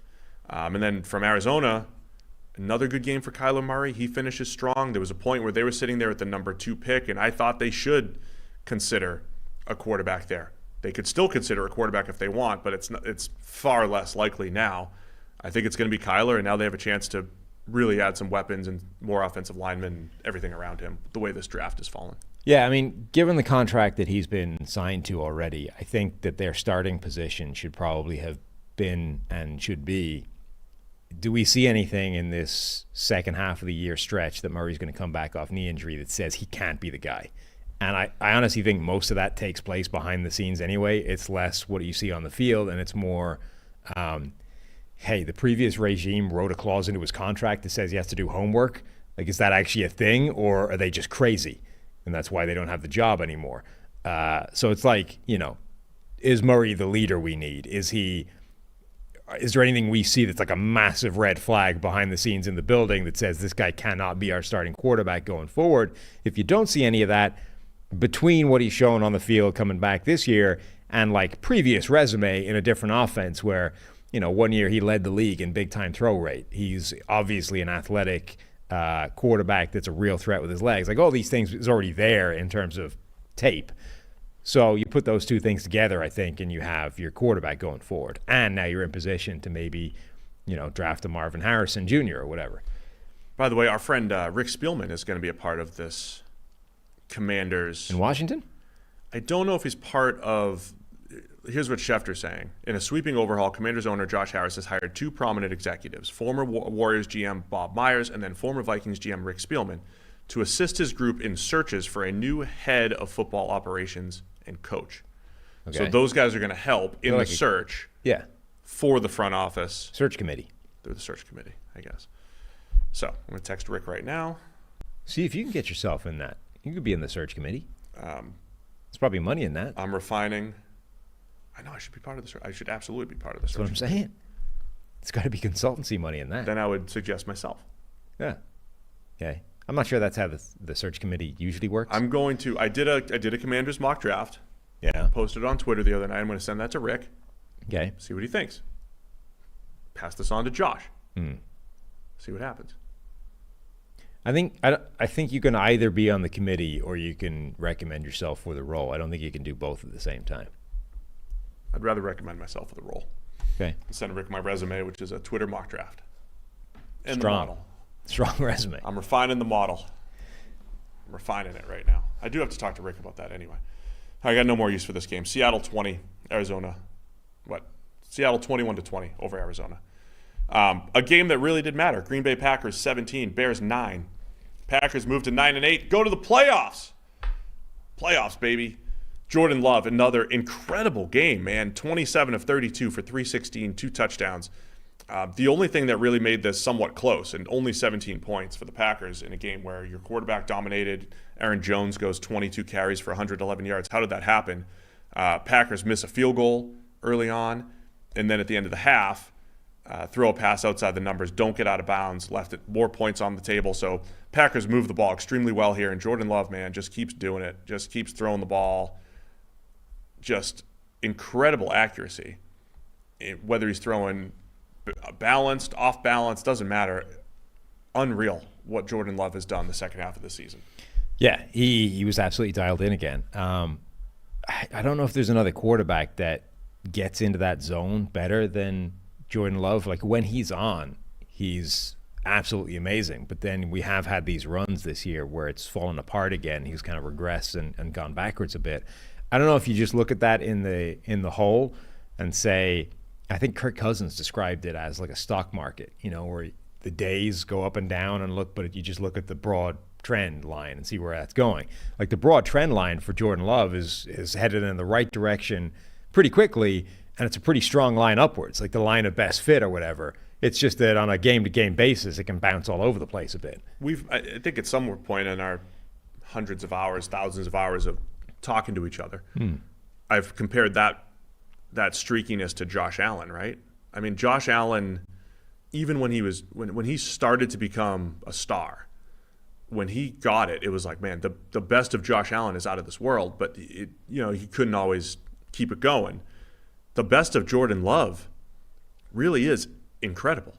And we've looked at this historically through the years. Dak Prescott this year has 5 games at 90 plus PFF grade and 3 in the 40s. That is as volatile as it gets. I don't know if Love is different here, because I think he wasn't great on Monday Night Football against the Giants in Week 14. Was pretty good against the Bucs in Week 15, but it wasn't like these other games.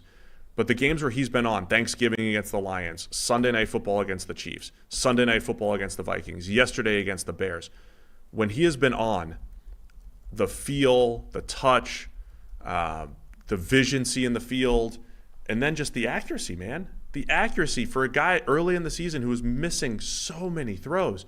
It's been like night and day for Jordan Love. When he is on, it is unbelievably on. I mean, I've said that about Stafford through the years. There might be, because Love is everything. Every time Jordan Love does anything good, anything, like, oh, that reminds me of Brett Favre, Aaron Rodgers.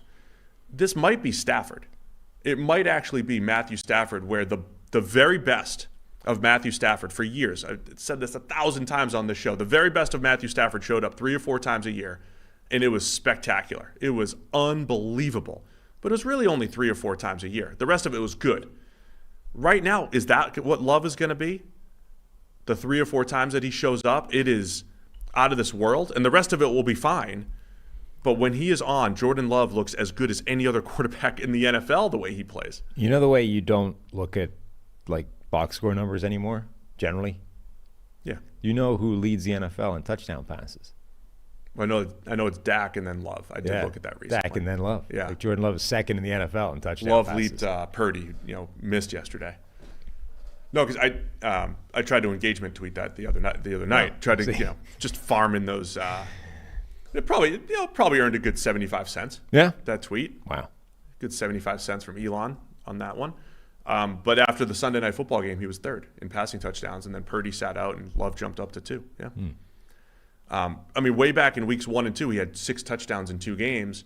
PFF grades weren't great, so what is our job is always to kind of explain that. Why is the PFF grade not great? And he's got 120 passer rating. Well, his receivers were breaking tackles, and he had a tap pass, and he had wide open passes in the flat, and he missed a bunch of stuff. Now the stats are legit for Love, and he's playing better. So again, our job is to explain that and just describe what's happening. Yeah, and the Jordan Love's accuracy, playing far better now than he was earlier in the year. He really is. The accuracy again in this game, like this is the thing. When he gets dialed in, when he hits that zone, when he just is feeling this is going to be a good game. Because remember, even earlier in the year when he wasn't playing great, he tended to turn it on in the second half or the fourth quarter. He would go on a stretch where it's like, oh, he's dialed in now. Like I don't know why it took a half of the game to get going, but now he's back and we're playing well again. It's just that like the grade wouldn't necessarily reflect it because the first half had been crappy, and so you average the 2 out and it's not great. But he did get into this dialed in area repeatedly, even when he wasn't playing overall amazing. And then when he has his good games, that happens right away. And for the whole game, he's just in this zone. And, you listen to some Packers, either beat writers or sort of, just the team-based guys, and they're like, he's like that in training camp. Like he would have these games, or these days rather, where very early in training camp, you're like, oh, it's one of these days where Love's just not missing. Like we're going to be absolutely in the zone in this day. And he just hits everything. He had an adjusted completion rate of 85% effectively in this game. That's nuts. And again, like he's still working without a full deck in terms of all of his receivers.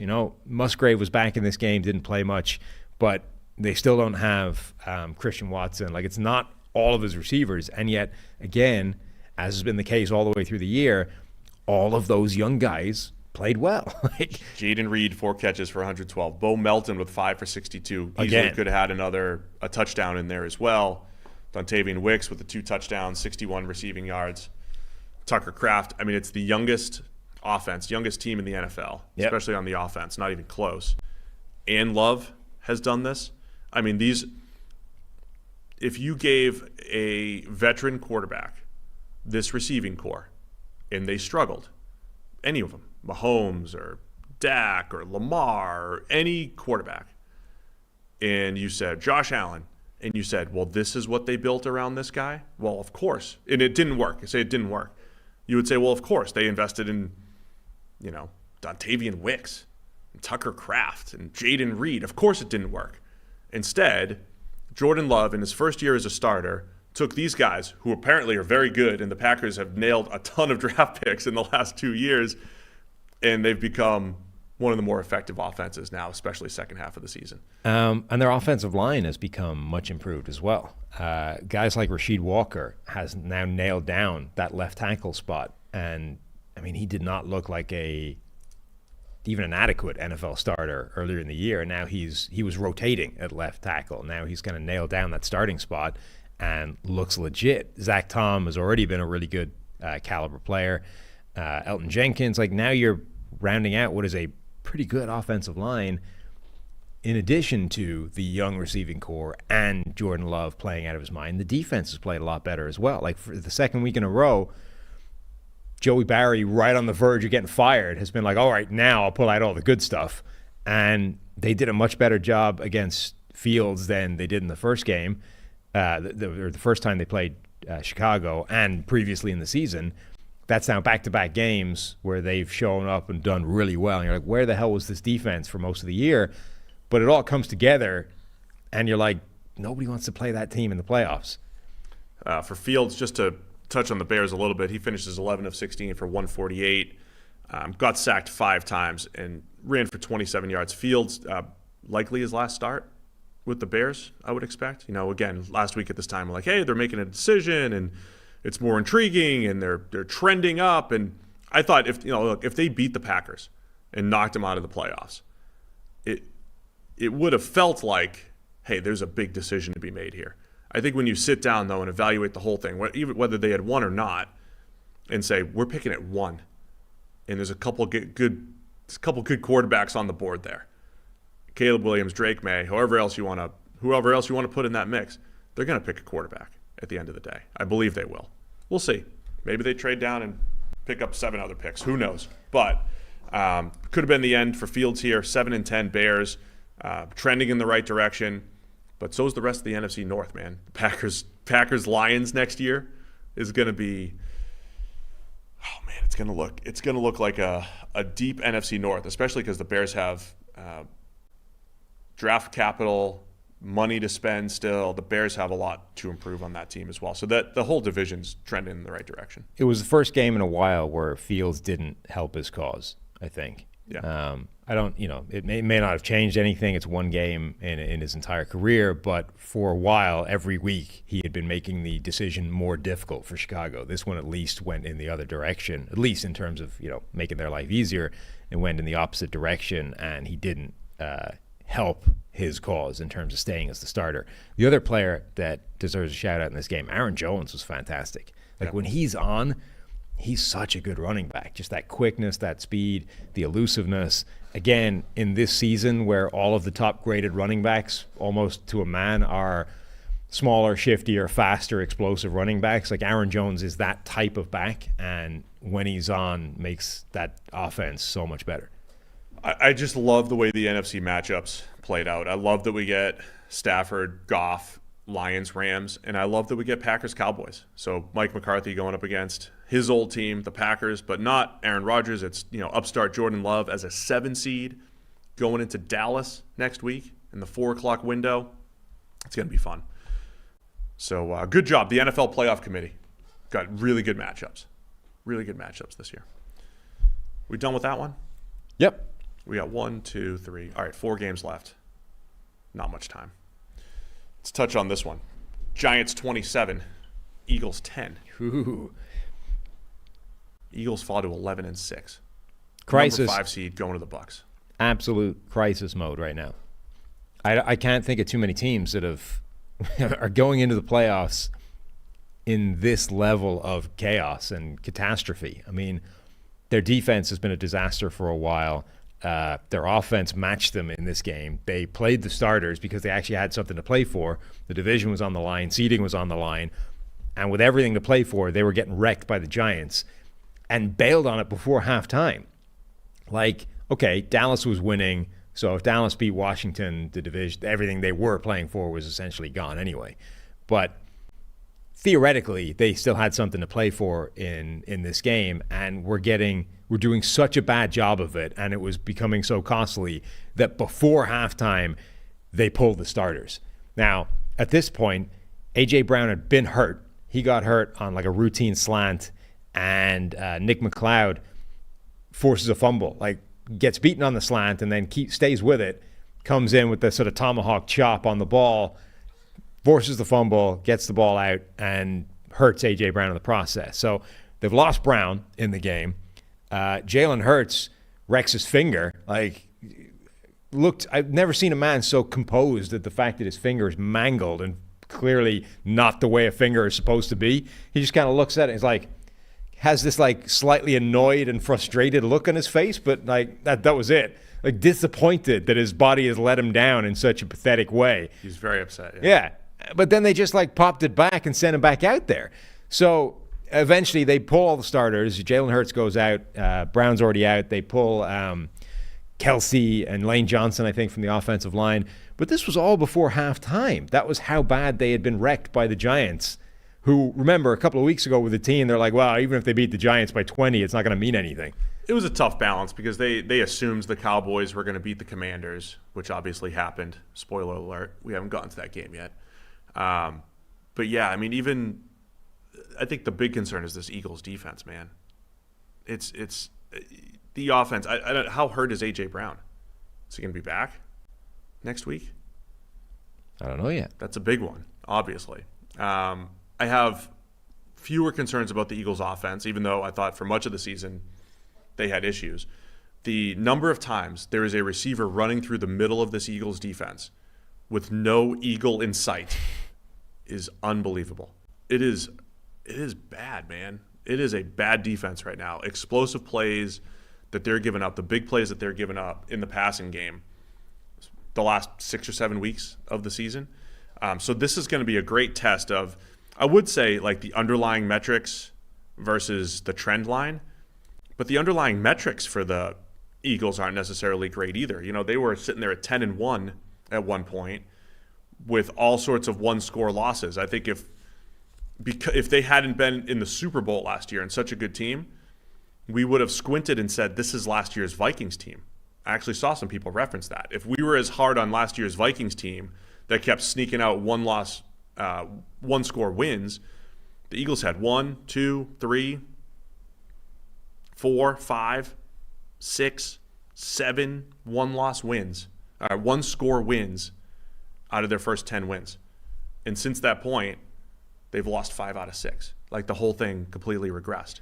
And if they didn't have that baseline of, hey, last year they were the most well-rounded team in the NFL, they lose to Kansas City in a tough one in the Super Bowl. If we didn't have that first, we would have said, these guys are kind of frauds at 10-1, right?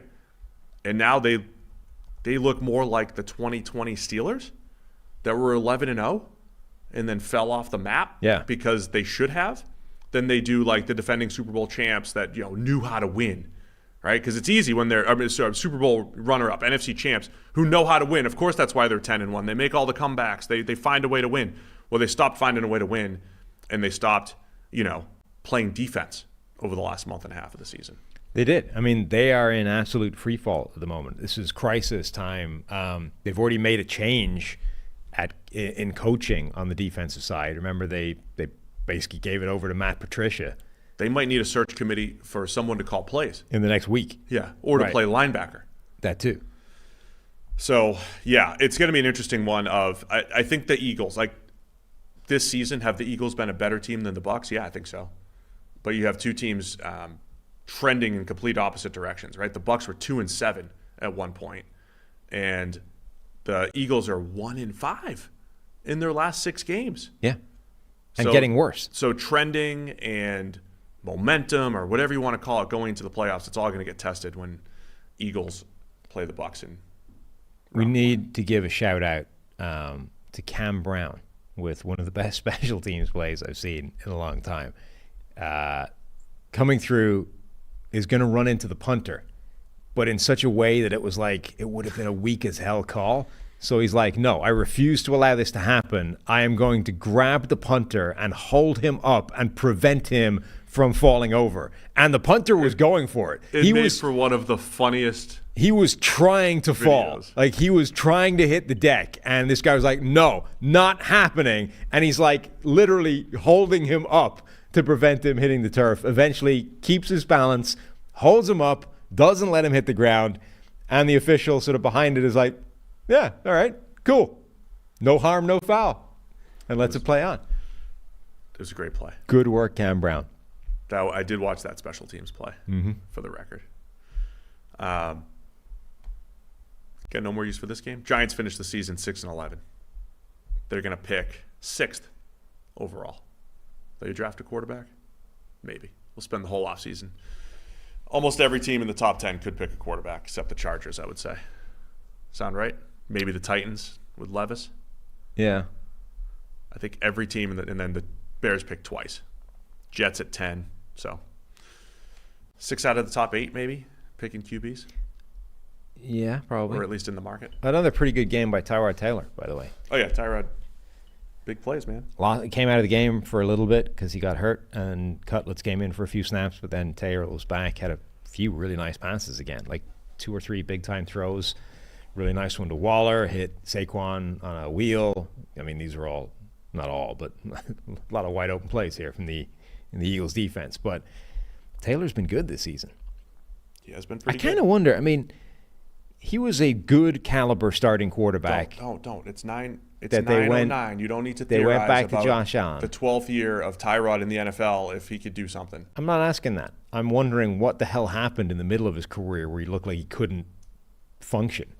He was like a good caliber starting quarterback, and now he's a good caliber starting He was so backup. limited. He was limited throwing to the middle of the field, taking too many sacks. He was limited. But there even was when a he stretch in the graded middle where he is like, this is horrific. This is one of the worst caliber. This is like not. This, we thought he's a. Like in Cleveland, he was. He's yeah, in that world rough where you're stretch. like that, quarterback 25 to 37 or whatever. He was in that world consistently and has been for his entire career, and maybe higher. And there was the stretch in Cleveland where we're like, this is horrendous. What is happening? What happened there? I don't know. We'll have to do a whole show on it. We should. Someday. Got to tell you about our friends over at AG1. Great way to kick off the day. We drink it every day here on the PFF NFL podcast. I like to kick off my day with a little coffee, a little AG1. Drink it in the morning, makes me feel great. Combine that with my caffeine, give me all the nutrients that I need to start the day. All great athletes have one thing in common. They take care of their bodies. And a huge part of that starts with optimizing whole body health. A lot of them also drink AG1, and I'm a huge fan because they do it. And those athletes, they know what's good for their body because with every daily serving, they're setting themselves up for success with 75 high-quality ingredients that give us the key daily nutrients to support energy, focus, strength, and clarity.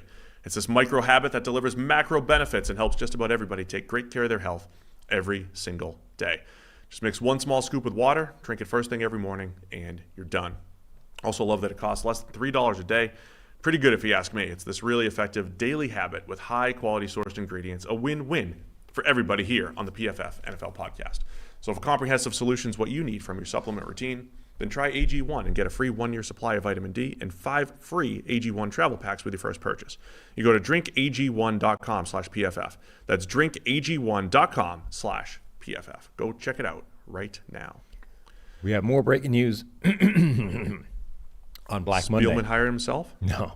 The Panthers won't just have a new head coach in 2024, but a new GM as well, as owner David Tepper has fired GM Scott Fitterer. Sources tell Ian Rappaport and Tom Palazzolo in what becomes a full house cleaning for Carolina. It's a sad day for former pitchers turned NFL experts. I believe Fitterer was a minor league pitcher. Really? Yeah, inspirational, really. So you're not even the most high-profile former minor league pitcher turned football person. I think you could say I'm more high profile than Scott Fitterer. Really? Yeah. I mean, we're not. Once we have our award. Once we have our award. Right? Like if you ask the chat right now, who do you know, Steve or Fitterer, they'd say me. Yeah, I'm just saying. That's the live chat. We're not currently breaking down your, job prospects. We're talking about Fitterer. He got fired. Yeah. I still have a job. That's what you think. Sorry, was that? For now. That's not how we're supposed to let them know. At least, well, I'm not going to be here the rest of the week, so you figure that out. That's true.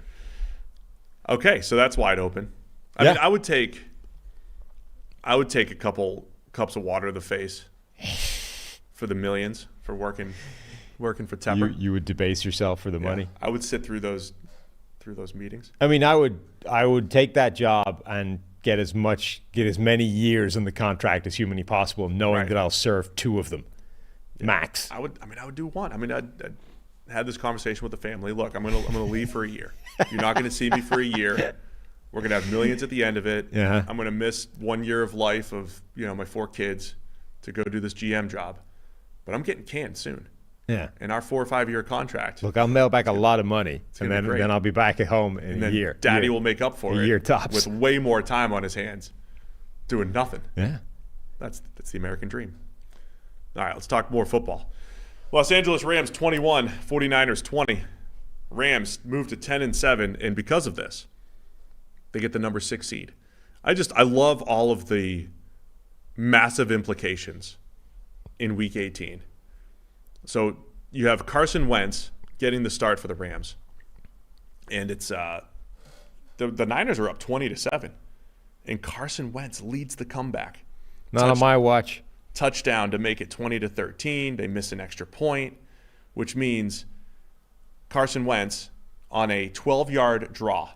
And I've got a question about Wentz here as we head into the playoffs. 12-yard draw. Wentz scores the touchdown.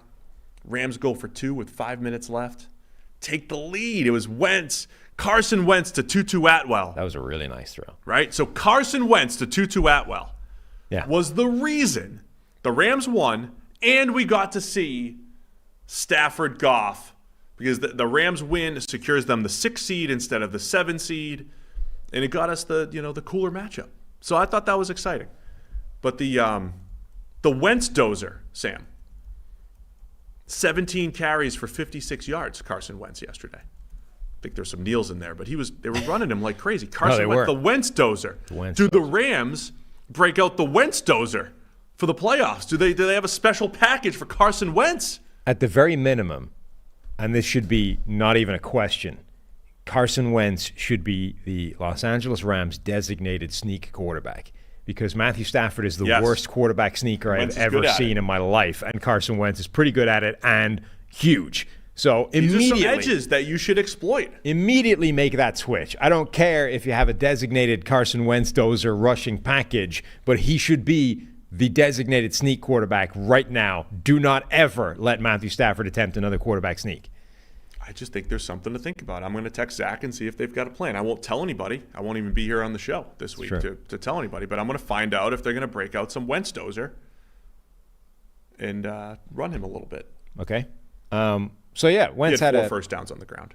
Yeah, Wentz had a pretty good game. I mean, the rushing stuff, the passing was good as well. I mean, that 2-point conversion, high leverage play, that wasn't open. Like, there was a dude all over him, and he threaded that pass in there beautifully.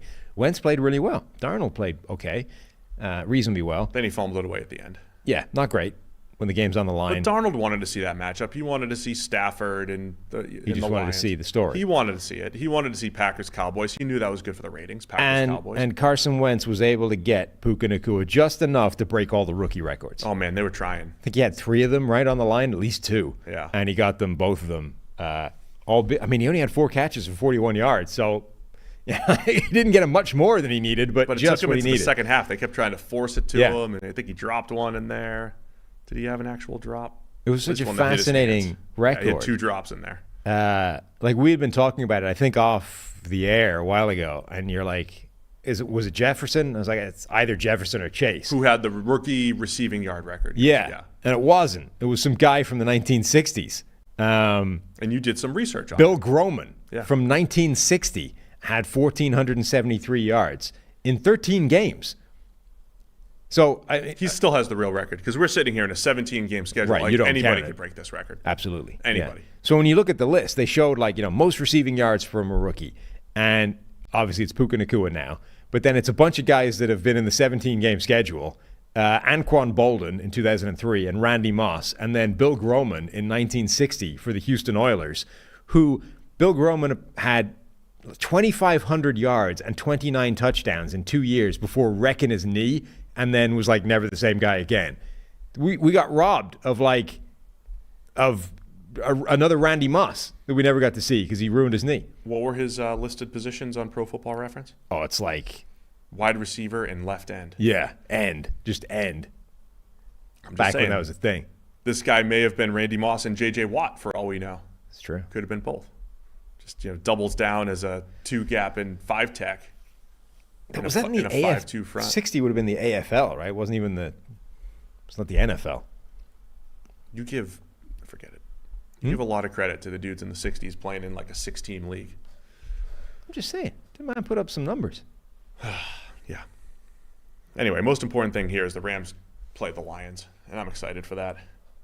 Niners played guys like Brandon Ayuk and Deebo Samuel, and I think they stayed healthy, right? They had the bye. Sam Darnold played football. Is that it? Yeah, Congrats to Puka on the record. It counts. It's real. Those guys didn't play much anyway. I mean, they had like 10 snaps or whatever. Yeah. Chris Conley creating big plays for the 49ers. Chris Conley. They can unlock anybody. 48-yarder in there. Ray McLeod, Ronnie Bell. That's who they were trotting out for the most of it. Yeah. So I think that's it other than the Cowboys game. Did we get everything? And Buffalo, Miami. And, of course, Sunday Night Football. Cowboys 38, Commanders 10. Cowboys moved to 12-5. They secured the 2 seed here, and, again, hosting the Packers in the playoffs. Commanders fall to 4-13. We already mentioned they fire Ron Rivera. They're in the middle of a search for the next everything in that building. Mm-hmm. New executive, new head coach, full turnover here in Washington. Dak Prescott finishes 31 of 36 for 279, 4 touchdowns, had a pick in there as well, but caps an incredible statistical season for him, best of his career. CeeDee Lamb 13 catches for 98 yards and 2 scores as well. Dallas continues to beat up on the worst teams in the league. Yeah, and it was like a literal run back of the last time they played, where Washington hung tough for a long time, like made it a game, and then as soon as Dallas got out of sight, the floodgates opened. They absolutely put the hammer down. Like, this was close for a long period of time. There was a massive swing. Like, so Washington blocked a field goal, got a good return, like set up a sort of red zone opportunity. Absolute grind for them that they eventually get in and score.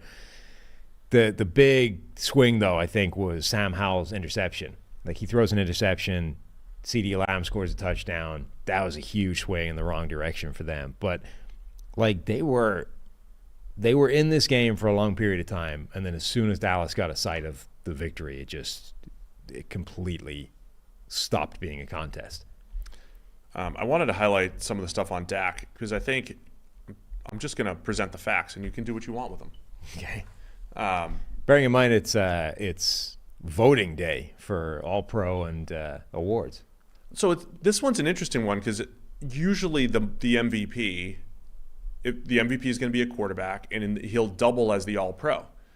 I think there's a case to split that. If you want to say Lamar's MVP, you can say that Dak is the All-Pro quarterback. I think there's a case for that. I think Dak would be in this MVP conversation. In any other statistically, he deserves to be in the MVP conversation, no matter which way you break it down. He's going to be first or second in PFF grade at the end of the week. He was barely second in ESPN's QBR. And as we've already established, leads the league in touchdowns. Leads the league in touchdown passes. I think he's second in passer rating behind Brock Purdy. So any of your traditional stats are fine. And I'm trying to find the stat that I put out there. But as I mentioned, his high-end games have been incredible. All of the 90-plus games that he's had. And they've come against bad teams, though. That's the only thing, right? Yeah. And this is like legit, right? Anytime it's a somewhat narrative-driven award. And anytime Dak had a chance to change the narrative, he really didn't do it. Yeah. In the couple times that he did, may have been against the Eagles. And now maybe knowing what we know about the Eagles, it's less impressive. So his highest, let me just get his highest grades of the season. His highest grades of the season against the Commanders, Giants, Rams. Rams is the most impressive one. And they're in the playoffs, but they're not great defensively. Patriots, Chargers, Commanders, Panthers, Seahawks. So of his 7 best games, which are all really good, 6 are against teams that are picking in the top 10. So I went to looking, how's he doing against teams in the top 10? He's like first or second in every major category. First in PFF grade, second in yards, first in touchdowns, 19-3 touchdown interception ratio. So Dak's having a great season. He's doing most of his damage against bad teams. His worst games are some of the worst games any quarterback played this year. Maybe not statistically, because again, there's pushback for I've seen worse games. Grading in the 40s, PFF grade, against the Cardinals, and then in the big games against the 49ers and the Bills, graded in the 40s. So but throw for throw, he's probably the best quarterback in the league. The other thing I'll say, I think there's value in playing well against bad teams. You have to win those games. He didn't play well in the Arizona game, and they blew it. They lost. So there's value in beating up the bad teams. But when you're talking about the MVP, when you want to see a guy step up in the biggest game and do it on the big stage, I think Dak had a nice game against Seattle on Thursday Night Football. He had the good games against the Eagles. But he really did most of his damage against the worst teams. And I think that's hurting him from an MVP conversation standpoint. But I could see the case when you say who's the best quarterback in the league this year. I could see you saying Dak Prescott, throw for throw, is the guy. And certainly when you contrast it with Lamar Jackson, who had like 2 of his best games against the 2 biggest tests they had in the season on the prime offense time. Was unstoppable against the best. Absolutely. In prime time, in signature moments, like he won MVP on those 2 games, basically. Yeah. Like he could have had a completely average season, and those 2 games would have propelled him to the MVP conversation. So just wanted to touch on that. Commanders, there'll be a huge story this offseason. Oh, so many fun offseason stories coming up here. But Dallas, I love that they're playing the Packers. They're hosting them. Jordan Love and company coming into town for a great round 1 matchup.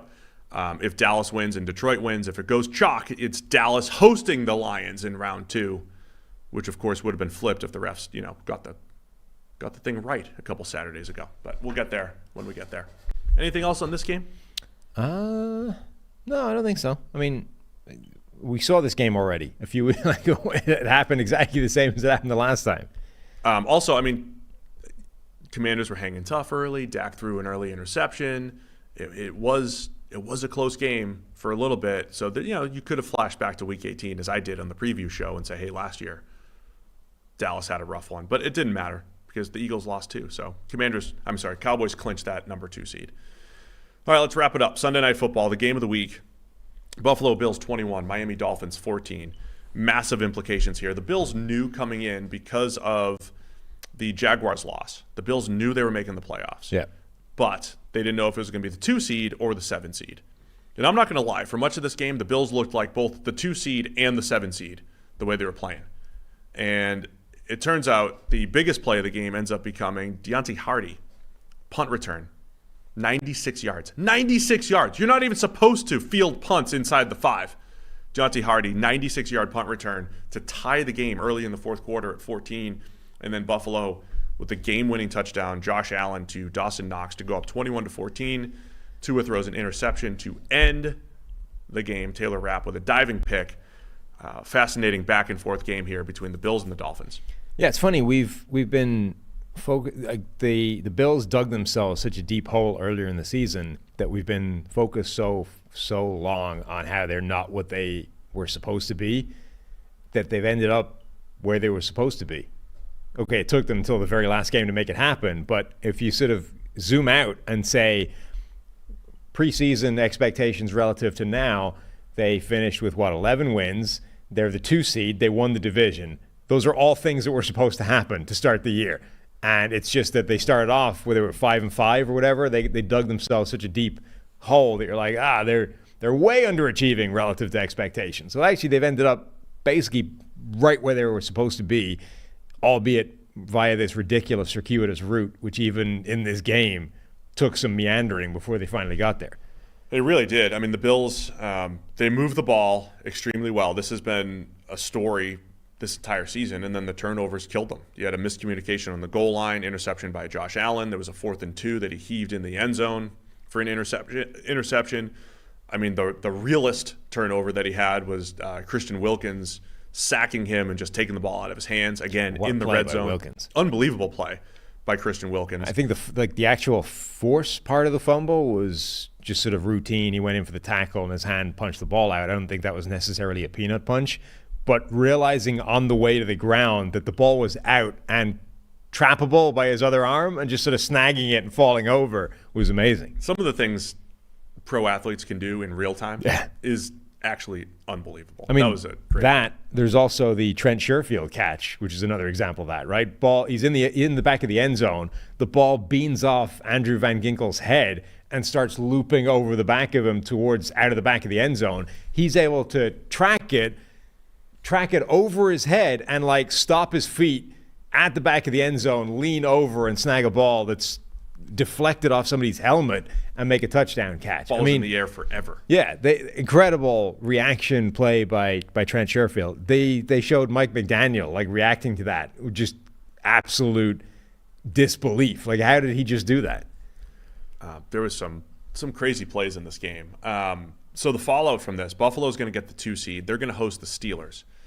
Miami was playing to try to have a rematch at home. Instead, they're going to fall to the 6 seed, and they're going to Kansas City. as I said an hour and a half ago, it's 10 degrees is the forecast on Saturday night. Lows below 0. So the narrative of the Florida team going to the super cold weather is going to be a fun one this week. The other narrative aspect of this, again, Miami's had an excellent season. They're going to finish 11-6, make the playoffs for the second straight year. But can they beat the good teams, right? Can they win the important games? Beat Dallas a few weeks ago, but Baltimore waxes them last week, and then they lose at home to Buffalo, get swept by the Bills now during the regular season. Tyreek Hill made some big plays, but then on the biggest play of the game, which ended up the game-ending interception, Tyreek misses the play because he gets hurt. He got kind of thrown into coverage the previous play. Tyreek Hill misses multiple plays every single game with injuries.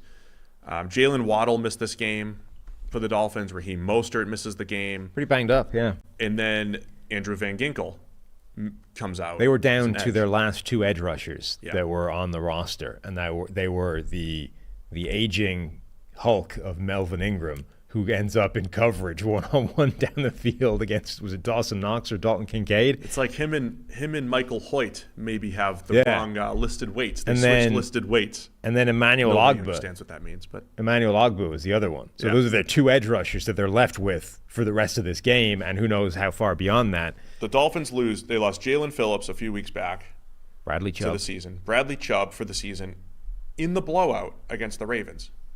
And then Van Ginkel in this game. Yeah. 3 really good edge defenders, 3 really good players. So that leaves Ogba and Ingram going up against the Chiefs next week. I don't even know who's going to be healthy.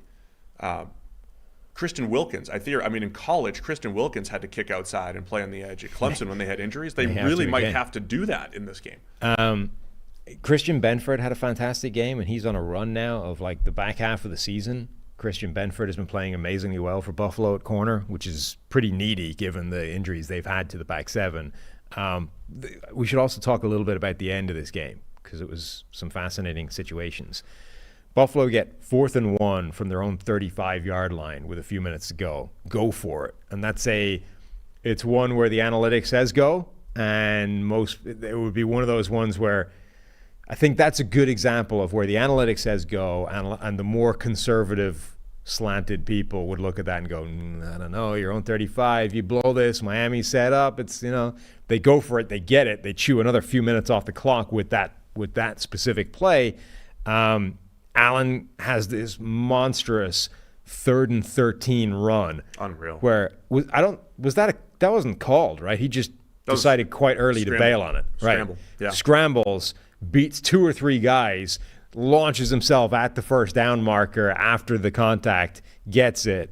And that was after a delay of game penalty coming out of a timeout or something. So they put themselves in this really big hole, 3rd and 13, and Allen just goes, screw it, I'm doing it myself. If you want something done right, you got to do it yourself. I got this. Amazing Josh Allen play. And then they went for it again on 4th and 1. Didn't get it this time and gave Miami an opportunity, which they ended up squandering. On the first 4th and 1 sneak, Allen he leaped over the line.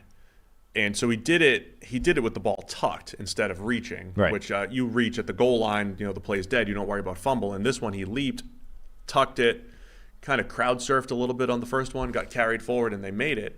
This one, he tried to go over the top again, but the Dolphins were ready for it. The Bills were doing this sort of half-ass version of the push thing, right? Where there are guys lined up in push position, but they're not doing a good job of the pushing. Like, it should be fairly simple. I know, look, it can't be that comfortable to like insert your hands directly under the buttocks of the quarterback and heave, right? But ultimately, that's how you got to do this. And it's not like the NFL doesn't already have some questionable hand to hoop connections when it comes to, under center at the snap, etc. You just gotta accept your hand is going somewhere unpleasant and deal with it, right? Leonard Fournette needs to drive his power right up the hoop of Josh Allen and launch him over the line. Instead, I think it was on the failed one, right? Leonard Fournette's like running around the side somewhere while Allen is getting buried at the line and not getting there. The Eagles have this mastered. How does nobody else spend a little bit of time practicing Look, right up there. I know. Peyton Manning was pointing this out on the Manning cast. Look, you got to get your hands right up in there. Maybe Peyton for next Commanders coach, and they'll Peyton was coaching his kids' team how to do the push play, only it was illegal at that level. So, Peyton knows. That's messed up. The kids need to learn. I mean, Peyton was trying to make that point to the kids' league, and they said, no, you can't do that. It's very much illegal at this level. Stuff done. Game-ending interception was Tua throwing the ball to Chase Claypool, and Taylor Rapp broke on it. Tua's got those questions, right? Crunch time, must-pass situations. It is. Yeah. Tyreek Hill, Jalen. Some of my takeaways here. I think Tyreek Hill's fantastic. I think he's an absolute game changer. He's actually let down to a bunch these last couple weeks, right? He had that pass in the end zone against the Ravens that he didn't haul in. He had another one up the seam that he didn't catch in this one. It goes both ways. But I think my big takeaway is Jalen Waddle missed this game. And so when Jalen Waddle's out or Tyreek Hill's out, you're looking at River Craycraft and Durham Smythe. Like, those are the guys getting Cedric Wilson. Those are the other guys getting the targets. Braxton Berrios. Clearly, it's a much better team when you have Tyreek Hill and Jalen Waddle, and it's two guys that you have to worry about speed-wise. And so I think they really need Waddle back for the playoffs. I mean, they certainly need one of them on the field at any given moment. There's debate as to how much of that was Tua's fault and how much of that was a bad route by Claypool. To be honest, I'm not sure you could pay me to throw a ball to Chase Claypool in a critical crunch situation late in the game. Sure. I just wouldn't trust him to be in the right place at the right time. And I think there's a good argument he wasn't in the right place at the right time and made this throw look a lot worse than it was. But you can definitely say, look, Waddle wasn't in the game or wasn't playing in the game. Tyreek Hill wasn't in the game at that point. Who should he have thrown it to? Like, it's not like he had an amazing array of options. Even on the play, it was two-man, right, by the Bills. Everybody was locked up in man coverage. Right. And when you're down, I made this statement a couple weeks ago on the podcast, and people were like, you're an idiot, Steve. I said, throwing a game-ending interception isn't the worst thing in the world through the perspective of whether you lose the game on, like, fourth down failure or an interception, doesn't really matter. A loss is a loss.